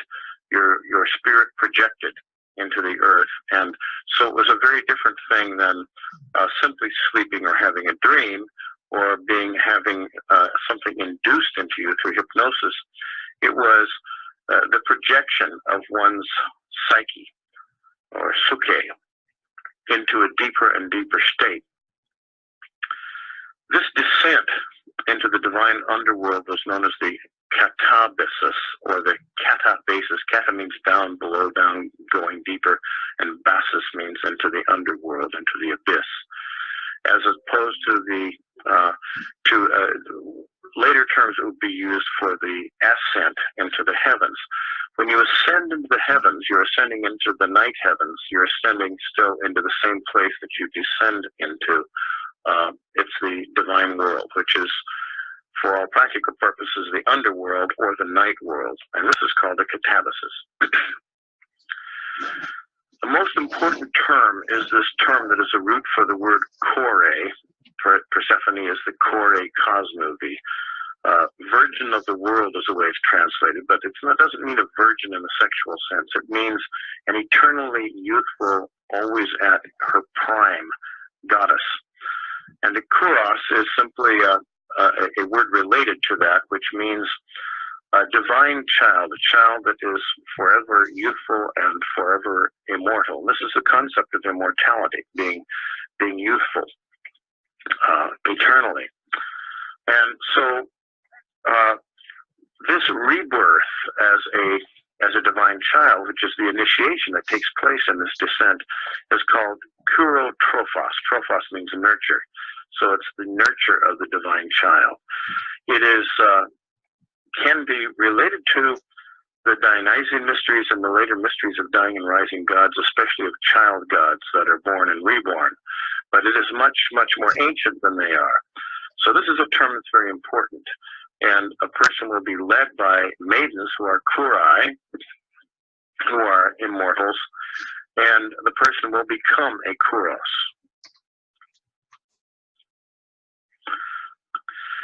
Now, one of the titles of the Pholarchos is that of iatromantis. Iatro means healing, and mantis means magical. We could translate it literally as magical healer. But one of the things that also occurs, and one of the reasons people make the divine descent, is in order to heal emotional or physical wounds and other kinds of processes. And so the process of divine restoration or rebirth is also considered to be like the process of healing. Later, as we look at the temples of Asclepius, we will see how people incubated. They would come to these temples, they would sleep under the direction of priests, and they would incubate in the temples, and they would have dreams very often of the god. And in the dreams, the god would perform healing. So there is some kind of close relationship between the traditions of the Pholarchoi and the traditions that later developed of the Asclepian priesthood for this kind of healing. Now, what we're going to do is take a look at the initiatory oracle of Parmenides. It's not considered by classicists to be great poetry, but it's one of the very few things we have of Parmenides, and it, in fact, is a great esoteric poem that describes this descent, this catabasis. Now, this poem may be generally the outline of the hypnotic story that is told to people who are undergoing the incubation and the trance. I'm going to read a little bit from Peter Kingsley's In the Dark Places of Wisdom. He says, Parmenides wrote a poem. It would be easy to imagine the father of philosophy producing very different things, but he just wrote a poem. He wrote it in the meter of the great epic poems of the past, that is poetry created under divine inspiration, etc. And he wrote it in 3 parts. The first part describes his journey to the goddess, who is not named.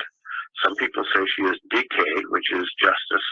Other people say she is Persephone. The second describes what she taught him about reality. And then the last part starts with the goddess saying, now I'm going to deceive you, and she goes on to describe in detail the world we believe we live in. So the other thing to point out is that every single figure that he encounters in this poem is a woman or a girl. Even the animals are female, and he's taught by a goddess.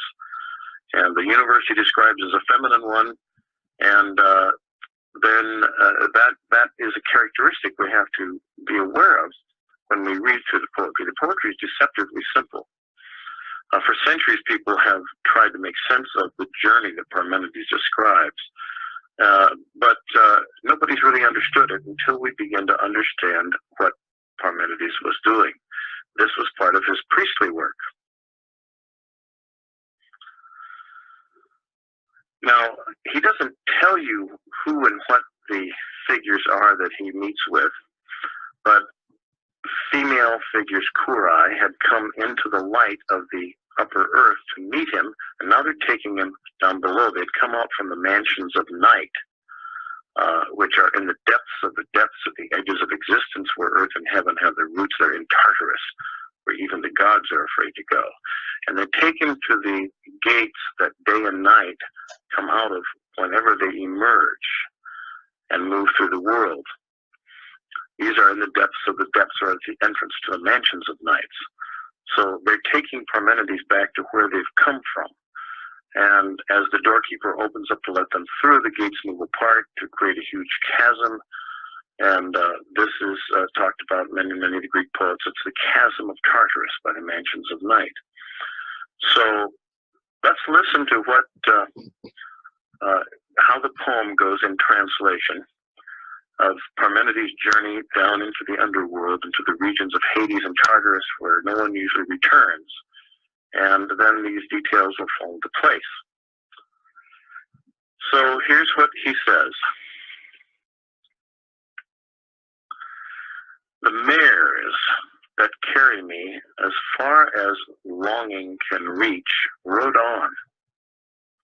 Now, mares are female horses. And later on, when one had a nightmare, one would be riding the female horses of the night, and a nightmare was considered to be having been taken someplace one didn't want to be taken by the female mares of darkness, etc. So the mares that carry me as far as longing can reach rode on. Once they had come and fetched me onto the legendary road of the divinity that carries the man who knows to the vast and dark unknown. Now, the man who knows is the Gnostic, the one who knows. And this is a term that's very important in the deeper aspects of philosophy that deal not just with intellectual argumentation and rhetoric, but that deal with the deep inner knowledge and gnosis.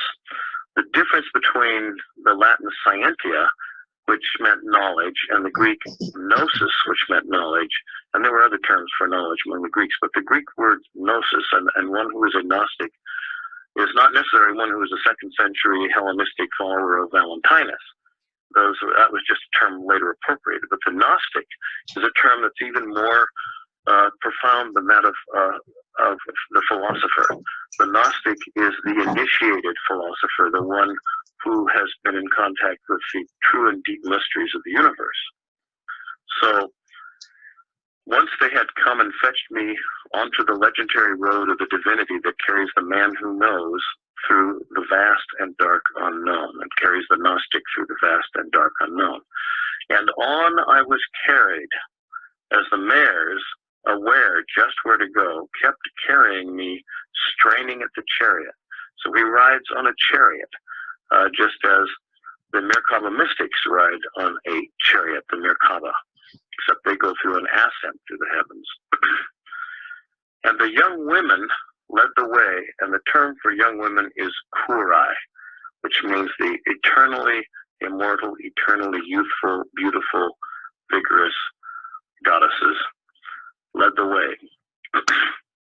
And now we come to a part that's very important. It has to do with sound, and the sound of pipes, and the sounds and the buzzing sounds of things that one goes through when one descends through the tunnel.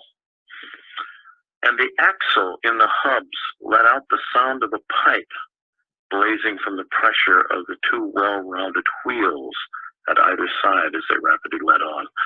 Now, the Kurai, who are the daughters of Apollo, the daughters of Helios, the daughters of the sun, and Helios, remember, dwells in the underworld and then rises in the daytime. These divine virgins, so to speak, are taking him deeper and deeper into the divine underworld on that road that is only known by the Gnostics.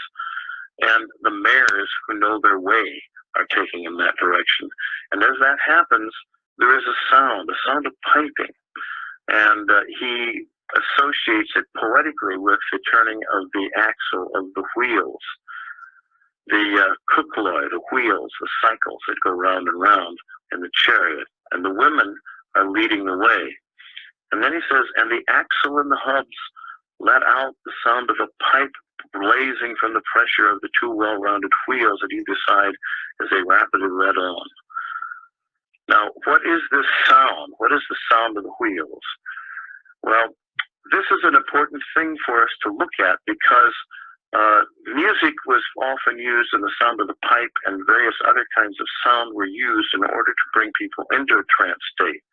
And it could be a sound of a pipe playing. It could be the whistling sound that is made with harmonic intoning, that one makes either the whistling sound through the nose or other kinds of sounds that can be made that are harmonic sounds that we know were used in all kinds of ancient shamanic things.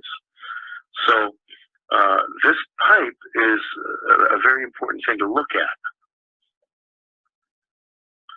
Now, we've already noticed that he has used the word carry. The mares carry him, and they carry him here, and they're carrying him that. He's repeating that repetitiously. The Greek term, the Greek word for carry, is a word that is a mantic word. It can be used and repeated over and over again hypnotically.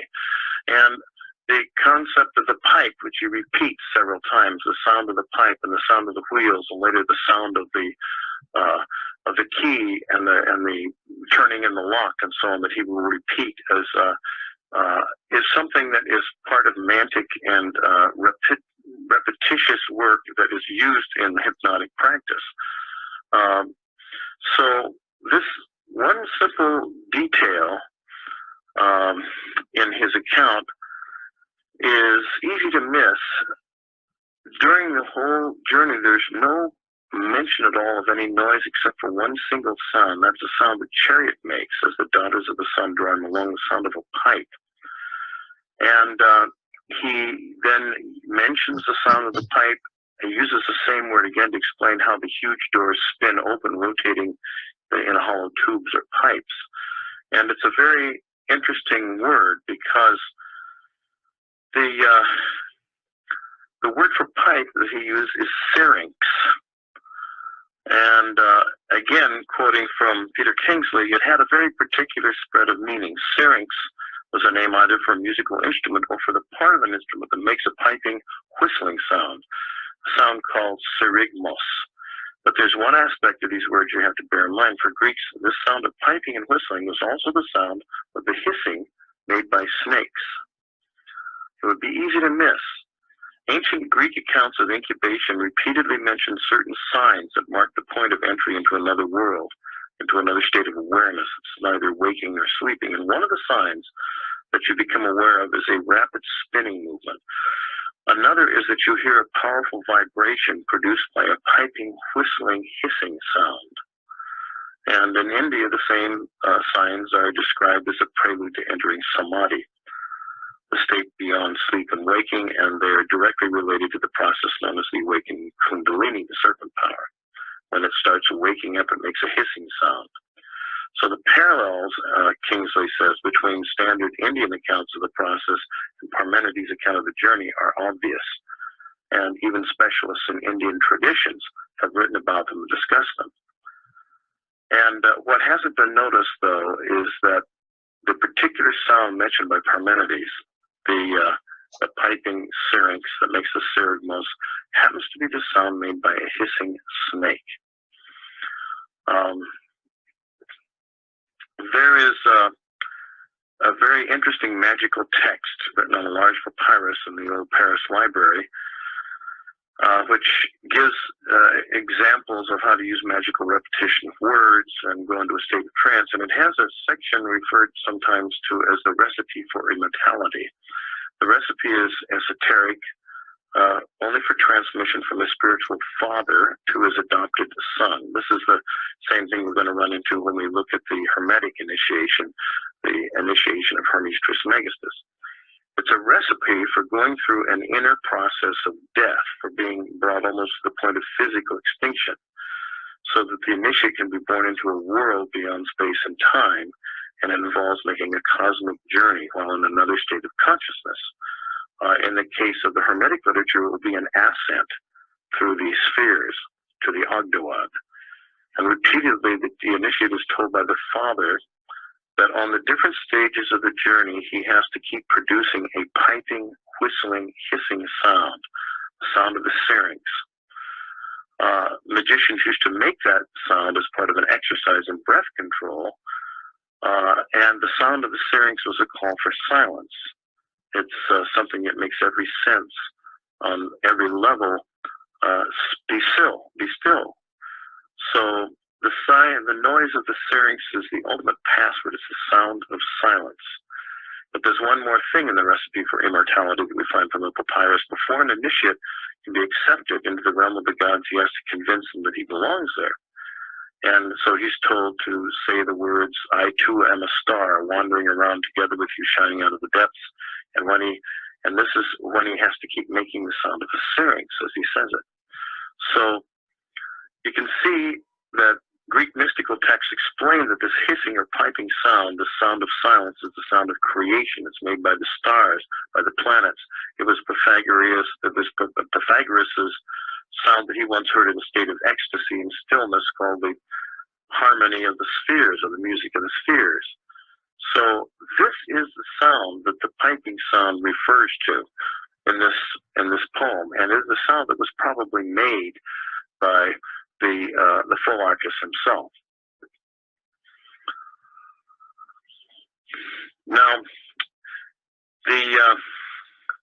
this comes from the pressure of the two well-rounded wheels, and the concept of wheels and the turning of wheels is very integral to what is going on, because you're riding in the chariot, and these wheels go round and round and round in a cyclic way, and they can refer to many things. It brings us in mind, for example, of the tantric chakras, the wheels that are in the esoteric bodies of people, and so on. So as young women, girls, daughters of the sun, who had left the mansions of night for the light, and pushed back the veils from their faces with their hands, they led on. There are the gates of the pathways of night and day, held fast in place between the lintel above and a threshold of stone. And they reach up into the heavens filled with gigantic doors, and the keys that now open, now locked, are held fast by Decay, Justice.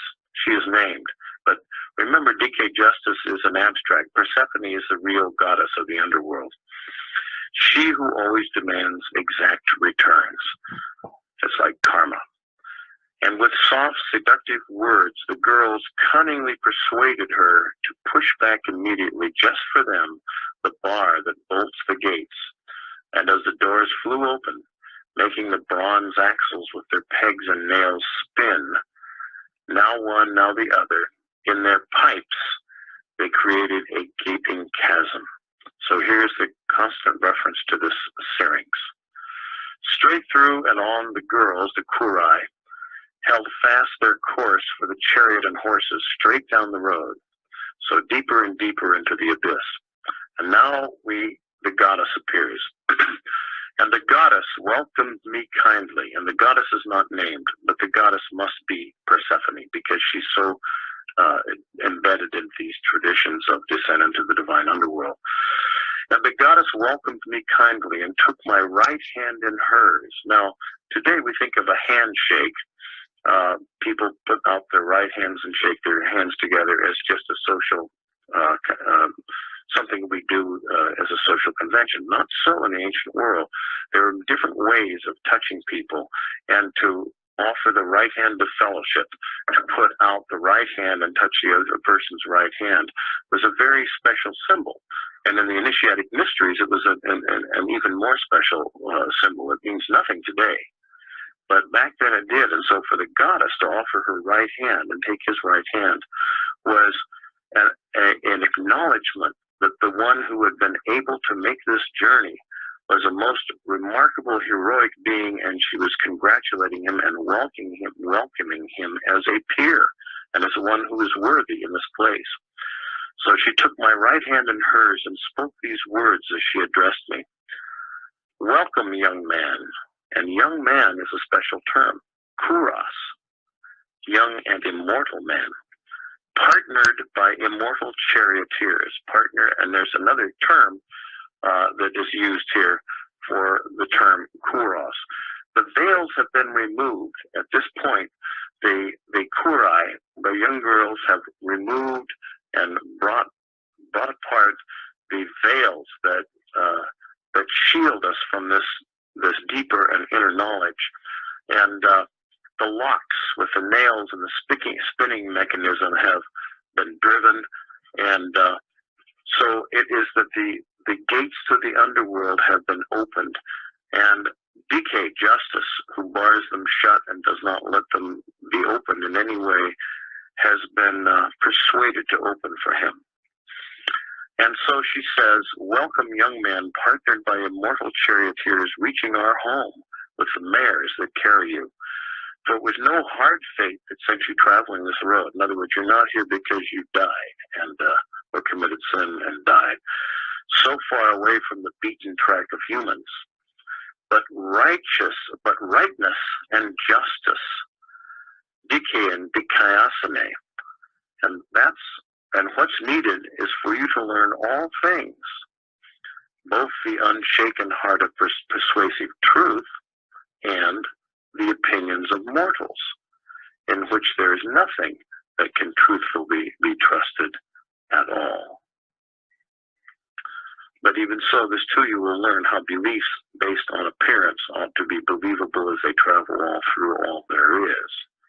So she says, now you're going to see the truth, and then I'm going to show you what is deception. What in the Hindu philosophy would be called Maya, the world that we know, as opposed to the real world. So this is an initiation into the deepest, most Gnostic realms of the real world, what Plato would later call the world of the archetypes of the really real world, or what in the Hermetic literature would be called ta'anta, the things that are truly real, the things that truly exist, as opposed to the illusion that we have in our sensory perceptions of things. So he has now become, in this knowledge, an initiate that is known as a Kouros. He's a divine young man.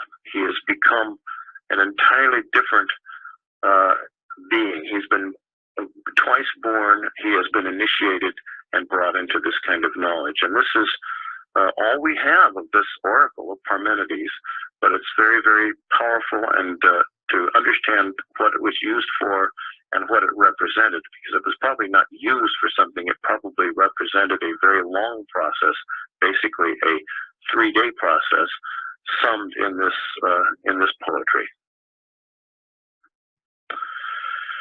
I also want to comment upon the reference that's made towards the end of the oracle, or to the oracular poem, to how this road has taken him away from the illusory world of humans to the world of Dikaiosune and Dike. Dikaiosune is righteousness or rightness, and Dike is justice. The goddess is obviously not Dike, as some people had thought earlier. She's Persephone. But here, in this world, where that which is, things are divine and the things that are truly real, the philosopher will learn to distinguish. And that is what he has been initiated into. And so you see, philosophy, which so many people think is exercises in logic and terminology, was nothing of the sort. The pre-Socratic philosophers were involved in very sacred and divine kinds of initiatic work, and it had to do very much with the transformation of their understanding and their perception of reality. Plato's allegory of the cave is kind of a relic of what the pre-Socratic philosophers did. But through Plato and Aristotle, all this became reduced to a very uniform and really quite intellectual point of view, and the philosophical schools took a very different turn than they had when they were connected with Pythagorean and Phocian mysticism. Oracle at Delphi was a venerable institution that lasted for many, many centuries and grew and became a very powerful and very wealthy institution. This is an imaginative drawing of Apollo on the Delphic tripod. The tripod was the throne upon which the Pythia sat as she delivered her oracles, and Apollo occupied her body. Apollo seized her, possessed her.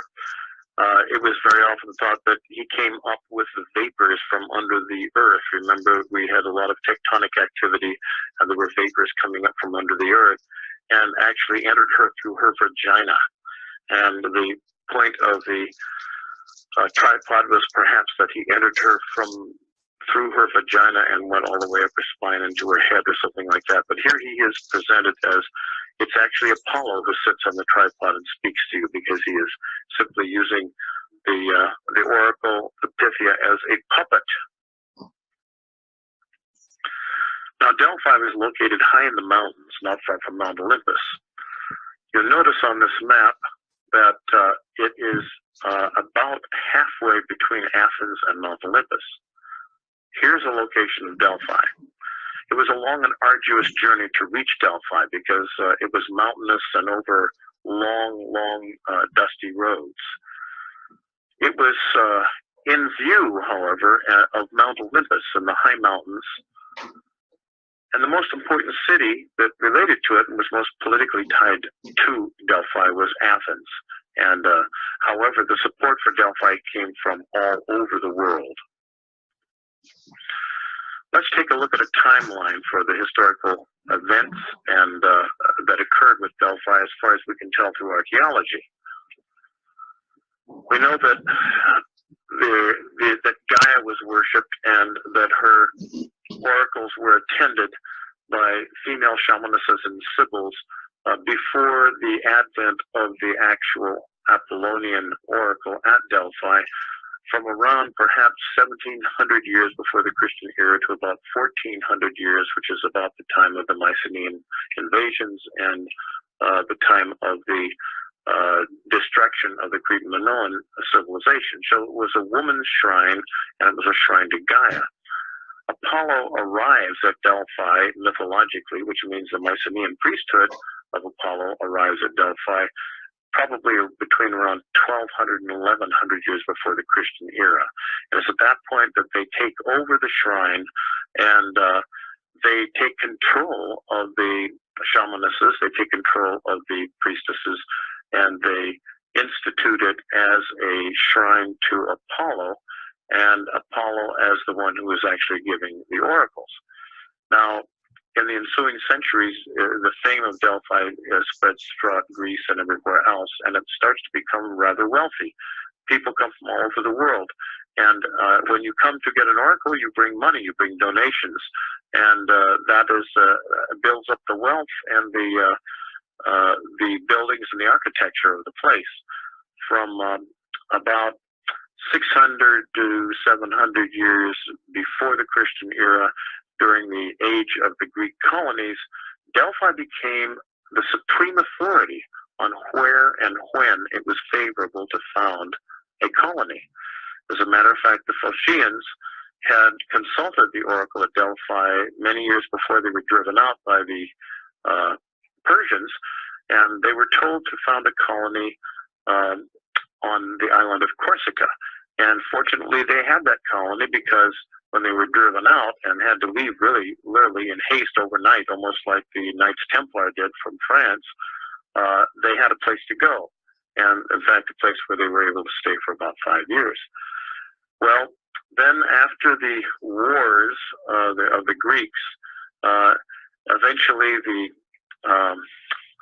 Delphic oracle became very, very wealthy. New shrines and buildings were built, and up to 12 treasuries were built of all the things that were donated. After the many wars that the Greeks had among themselves, finally the Romans conquered the Greeks, and immediately they went to Delphi and sacked it because it was full of treasure. It was rebuilt in the first Christian century under Hadrian and other favorable Roman emperors, and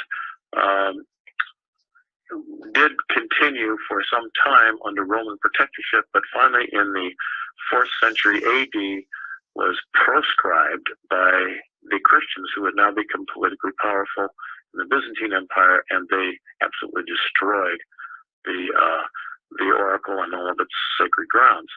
It was not till the 17th century, about 1676, that Delphi was rediscovered, and then 1892, almost the 20th century, before modern archaeological excavations began. It has not been restored.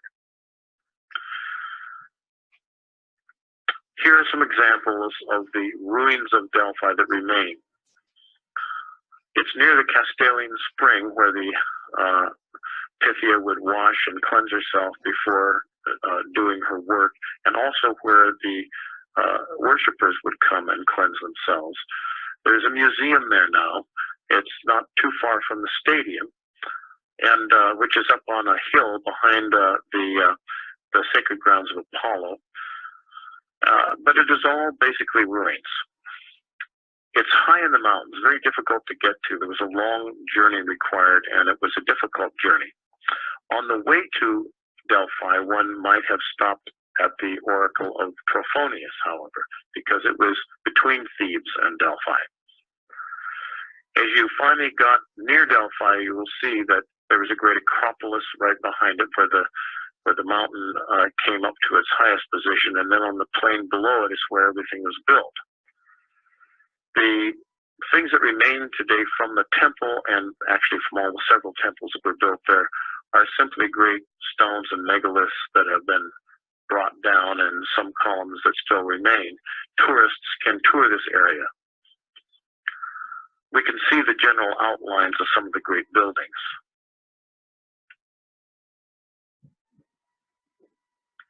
This is the stadium where the Pythian Games were held, when finally it became a very wealthy institution and hosted people from all over the world.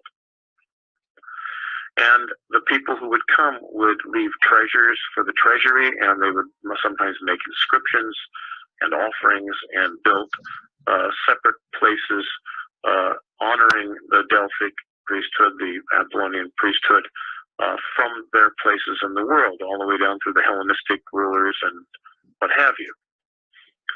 And some of the places were filled with memorials and statuary from other locations honoring Delphi. Various kinds of shrines were built to gods related to Apollo and Delphi. But all that remains now is ruins, and they have not been reconstructed.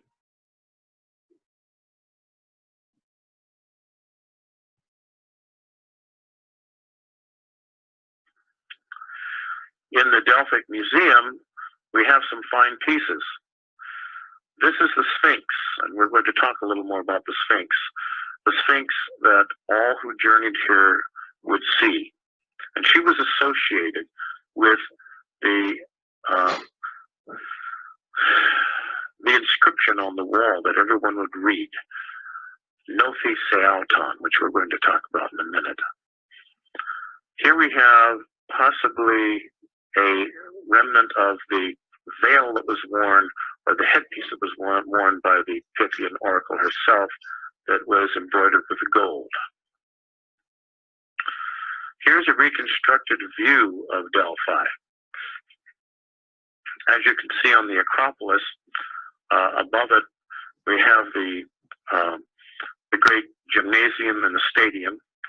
We have gigantic statues. There are various kinds of sanctuaries to different gods in different locations below the great sanctuary to Apollo and the place where the oracles were given.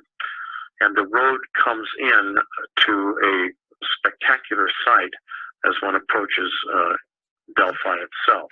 But this is something like what Delphi would have looked like. These statues were made of gold. This was one of the most fabulous wonders of the world in the ancient times. This is one artist's concept of the Pythia sitting on the tripod and delivering an oracle. The fumes or vapors are coming up from beneath the earth that some people at times thought were intoxicating her, although were probably not just volcanic fumes. They would have smelled like sulfur and fire and brimstone and been really pretty awful stuff. They may have been actually fabricated by the priesthood as a perfume type of substance that came through. The priesthood would write down what she said and translate it into poetic hexameter, and then give it to the people who had come for the oracle. Now, we don't know what the tripod really looks like. Here's another fanciful drawing of what the tripod might have been like.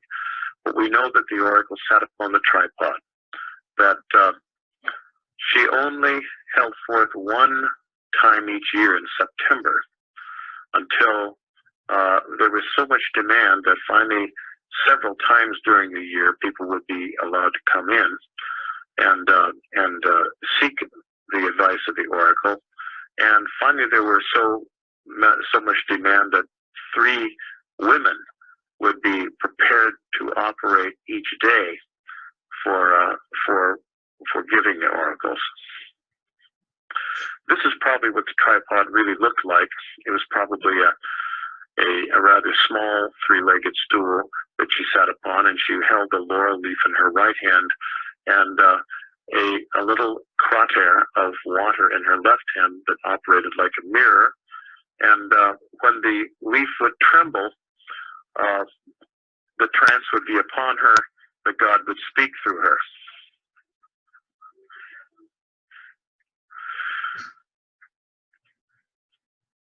Now let's look at the mythic history of Delphi. Originally, it was Gaia who inhabited the space and had control of the oracle. And Gaia's Sybils would deliver oracles. And then later on, Themis, Gaia's daughter, succeeded her as the ruler of the oracles.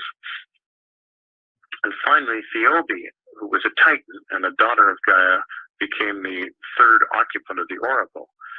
And then in 1200 BC, Apollo founds his first temple at Delphi and receives the name Phoebos as a gift from Phoebe, according to myth.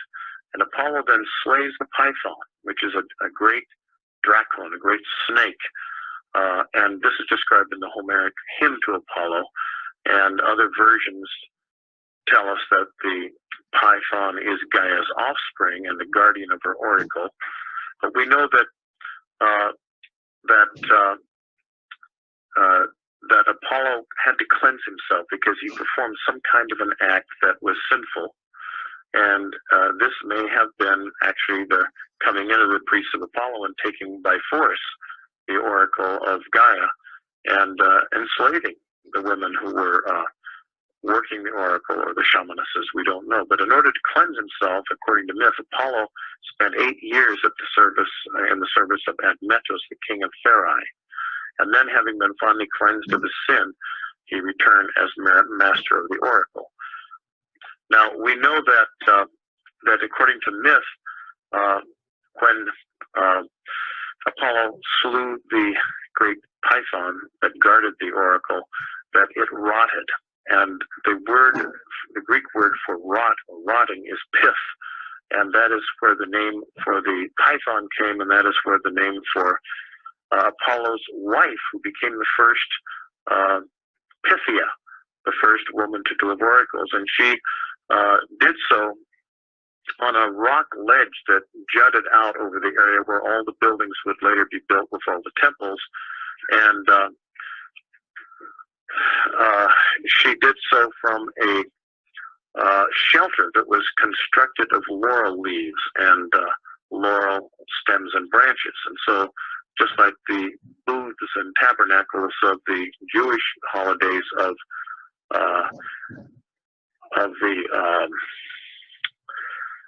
the harvest that were done in September, so the oracle held forth in September from just a little constructed shelter that people would come to and visit.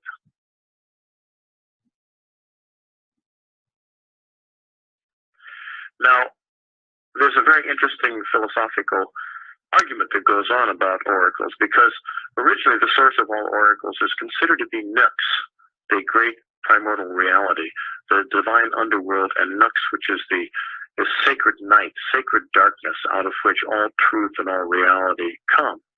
However, the priests of Delphi maintained that the source of the oracle was Apollo, the god Apollo, and that he had become the source of these things. While other priesthoods would maintain that actually no, the true source of the revelations from Delphi was Nux, as it had always been, not Apollo, and that was why one could go to other oracles like that of Trophonius and others and receive true prophetic information, not from Apollo, but from the grand source that was even more basic than Apollo. So the issue was, if Apollo was the source of prophecy, then if people were not priests of Apollo, how were they getting prophecy? And so the issue was that one could reach the divine underworld and find revelation not only through Apollo, but through even more primordial sources. Now, for the Greeks, the Sphinx was the offspring of Typhon, which was the great monster that was associated with Mount Etna, the primordial monster that was created at the very beginning of all things. The word comes from a Greek word meaning to strangle. And I'm going to offer you a very quick rundown of the legend of Oedipus and the Theban Sphinx, so you'll understand how the Sphinx was used in myth. And then we'll discuss how it was used in the mysteries. Oedipus was the son of Laius, the king of Thebes, and his queen Jocasta. Now, a prophetic oracle had been given that the son would kill the father, so the father Laius sent him out to be slain. But Oedipus was found and raised by peasants, and he was unaware of his heritage. And once grown, he met his father on the road, and in an argument over who should make way, Oedipus killed him. So he killed his father. Not long after, Thebes was plagued by the Sphinx, which sat on a high rock by a road near Thebes and posed a riddle it had learned from the muses to all who passed. If you could not solve the riddle, you were immediately strangled by the Sphinx. Now, the riddle was this: what animal has one voice but goes on 4 legs in the morning, 2 legs at noon, and upon 3 legs in the evening? Oedipus was able to answer the Sphinx. He said, man, who in childhood creeps on hands and knees, and manhood walks erect, and in old age with the aid of the staff. And the Sphinx became so distraught that its riddle had been solved, but it threw itself from the rock and died. And as a reward, the people of Thebes made Oedipus their king, and he took the former queen, Jocasta, as his wife. And so the tragic prophecy was fulfilled that Oedipus would slay his father and marry his mother. When he learned the truth, he went insane, gouged out his eyes, and wandered the countryside, cared for by his daughters until his death. Now, the idea of the Sphinx proposing a riddle is really bound up into the way that the Sphinx was understood in the mysteries and the oracular mysteries, because the Sphinx was like the Gordian knot. It was the riddle of existence, the meaning of life.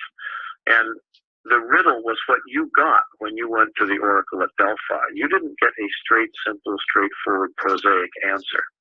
What you got was ecstatic utterances from the Pythia herself that were now translated into verse by the priests, and it was up to you to properly interpret that. Here is an image of Oedipus confronting the Sphinx and finally confounding the Sphinx. And to be able to solve that mystery, the mystery of life, is that which is done by those who can properly understand the utterances of the oracle. Sphinxes are to be found in various forms all throughout Greek culture, because it is one of the archetypal realities that represents the mystery of life itself.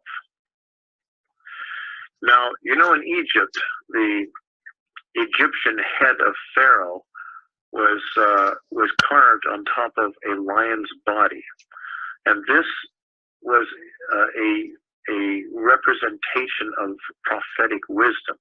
You might recall that the point of mummification and the preservation of the Ka, so that it could communicate with the Ba, which would run between the Ka and the Ak, the divine radiant immortal being in the heaven of the immortals, was to be able to provide prophecy and oracles for the Egyptian people through the priesthood. And so the priest really channeled the ascended Pharaoh's radiant immortal Ak in the divine world. As we take a look at the image of the Sphinx with the face of the immortalized Pharaoh, very often on a lion's body and other sorts of things like this, we realize that it is a source of communication. Here is a painting that I like very much that's done of ruins, Egyptian ruins, and a man is listening with his ear to the lips of the Sphinx to be able to hear and receive prophecy and oracles. And that is really what the Sphinx was about. It was for those who could hear and those who could understand. It would deliver the mysteries. Now, associated with this was the whole concept of wisdom and divine revelation. And at Delphi, that was what was associated with prophecy. And every person who went in to consult the oracle could see inscribed in large capital Greek letters on the wall this bit of wisdom: Gnophi Seauton. This has been wrongly translated and understood as know thyself. It does not say know thyself. In the Greek grammar that it is written in, it says know for thyself, know for yourself, understand for yourself, find out for yourself. And that was the advice, because when you consulted the oracle didn't solve your problems. She simply gave you what was almost a riddle. And if you understood it correctly, you benefited greatly. If you misunderstood it and interpreted it the wrong way through the blinders of your own prejudices, then you could be in for a great catastrophe. And there are many stories of those who were. But remember this phrase, know thyself, know for yourself. And this became the not only the motto of the mysteries, but the motto of the great philosophers. Know for yourself, find out for yourself. Find out through your own experience, find out how it really is, not taking anybody else's description or anybody else's word, and learn for yourself. And that was indeed the great motto of science, eventually, and the concept of experimental science. So the Sphinx represented to those who came to see the oracle and receive an oracle from the Pythia, a great responsibility of each inquirer to understand for himself and properly interpret what had been given. This is another view of the Sphinx that was seen by all the inquirers that came to Delphi. And on this crater, this bowl, you see a painting of Hermes, and he sits before a Sphinx who is sitting on the tripod of Apollo. And so it's actually, when one consults the Pythia, one is actually not only consulting Apollo, one is consulting the Sphinx and being offered the riddle of the Sphinx. And it's the riddle of life and existence. This is the end of Module 6. I would strongly encourage you to read or download or print out the printed materials I have given with this module, because this is such a broad topic in a broad area, as several of these others are, that you will find materials in the printouts that are go way beyond what I've been able to report in this brief lecture.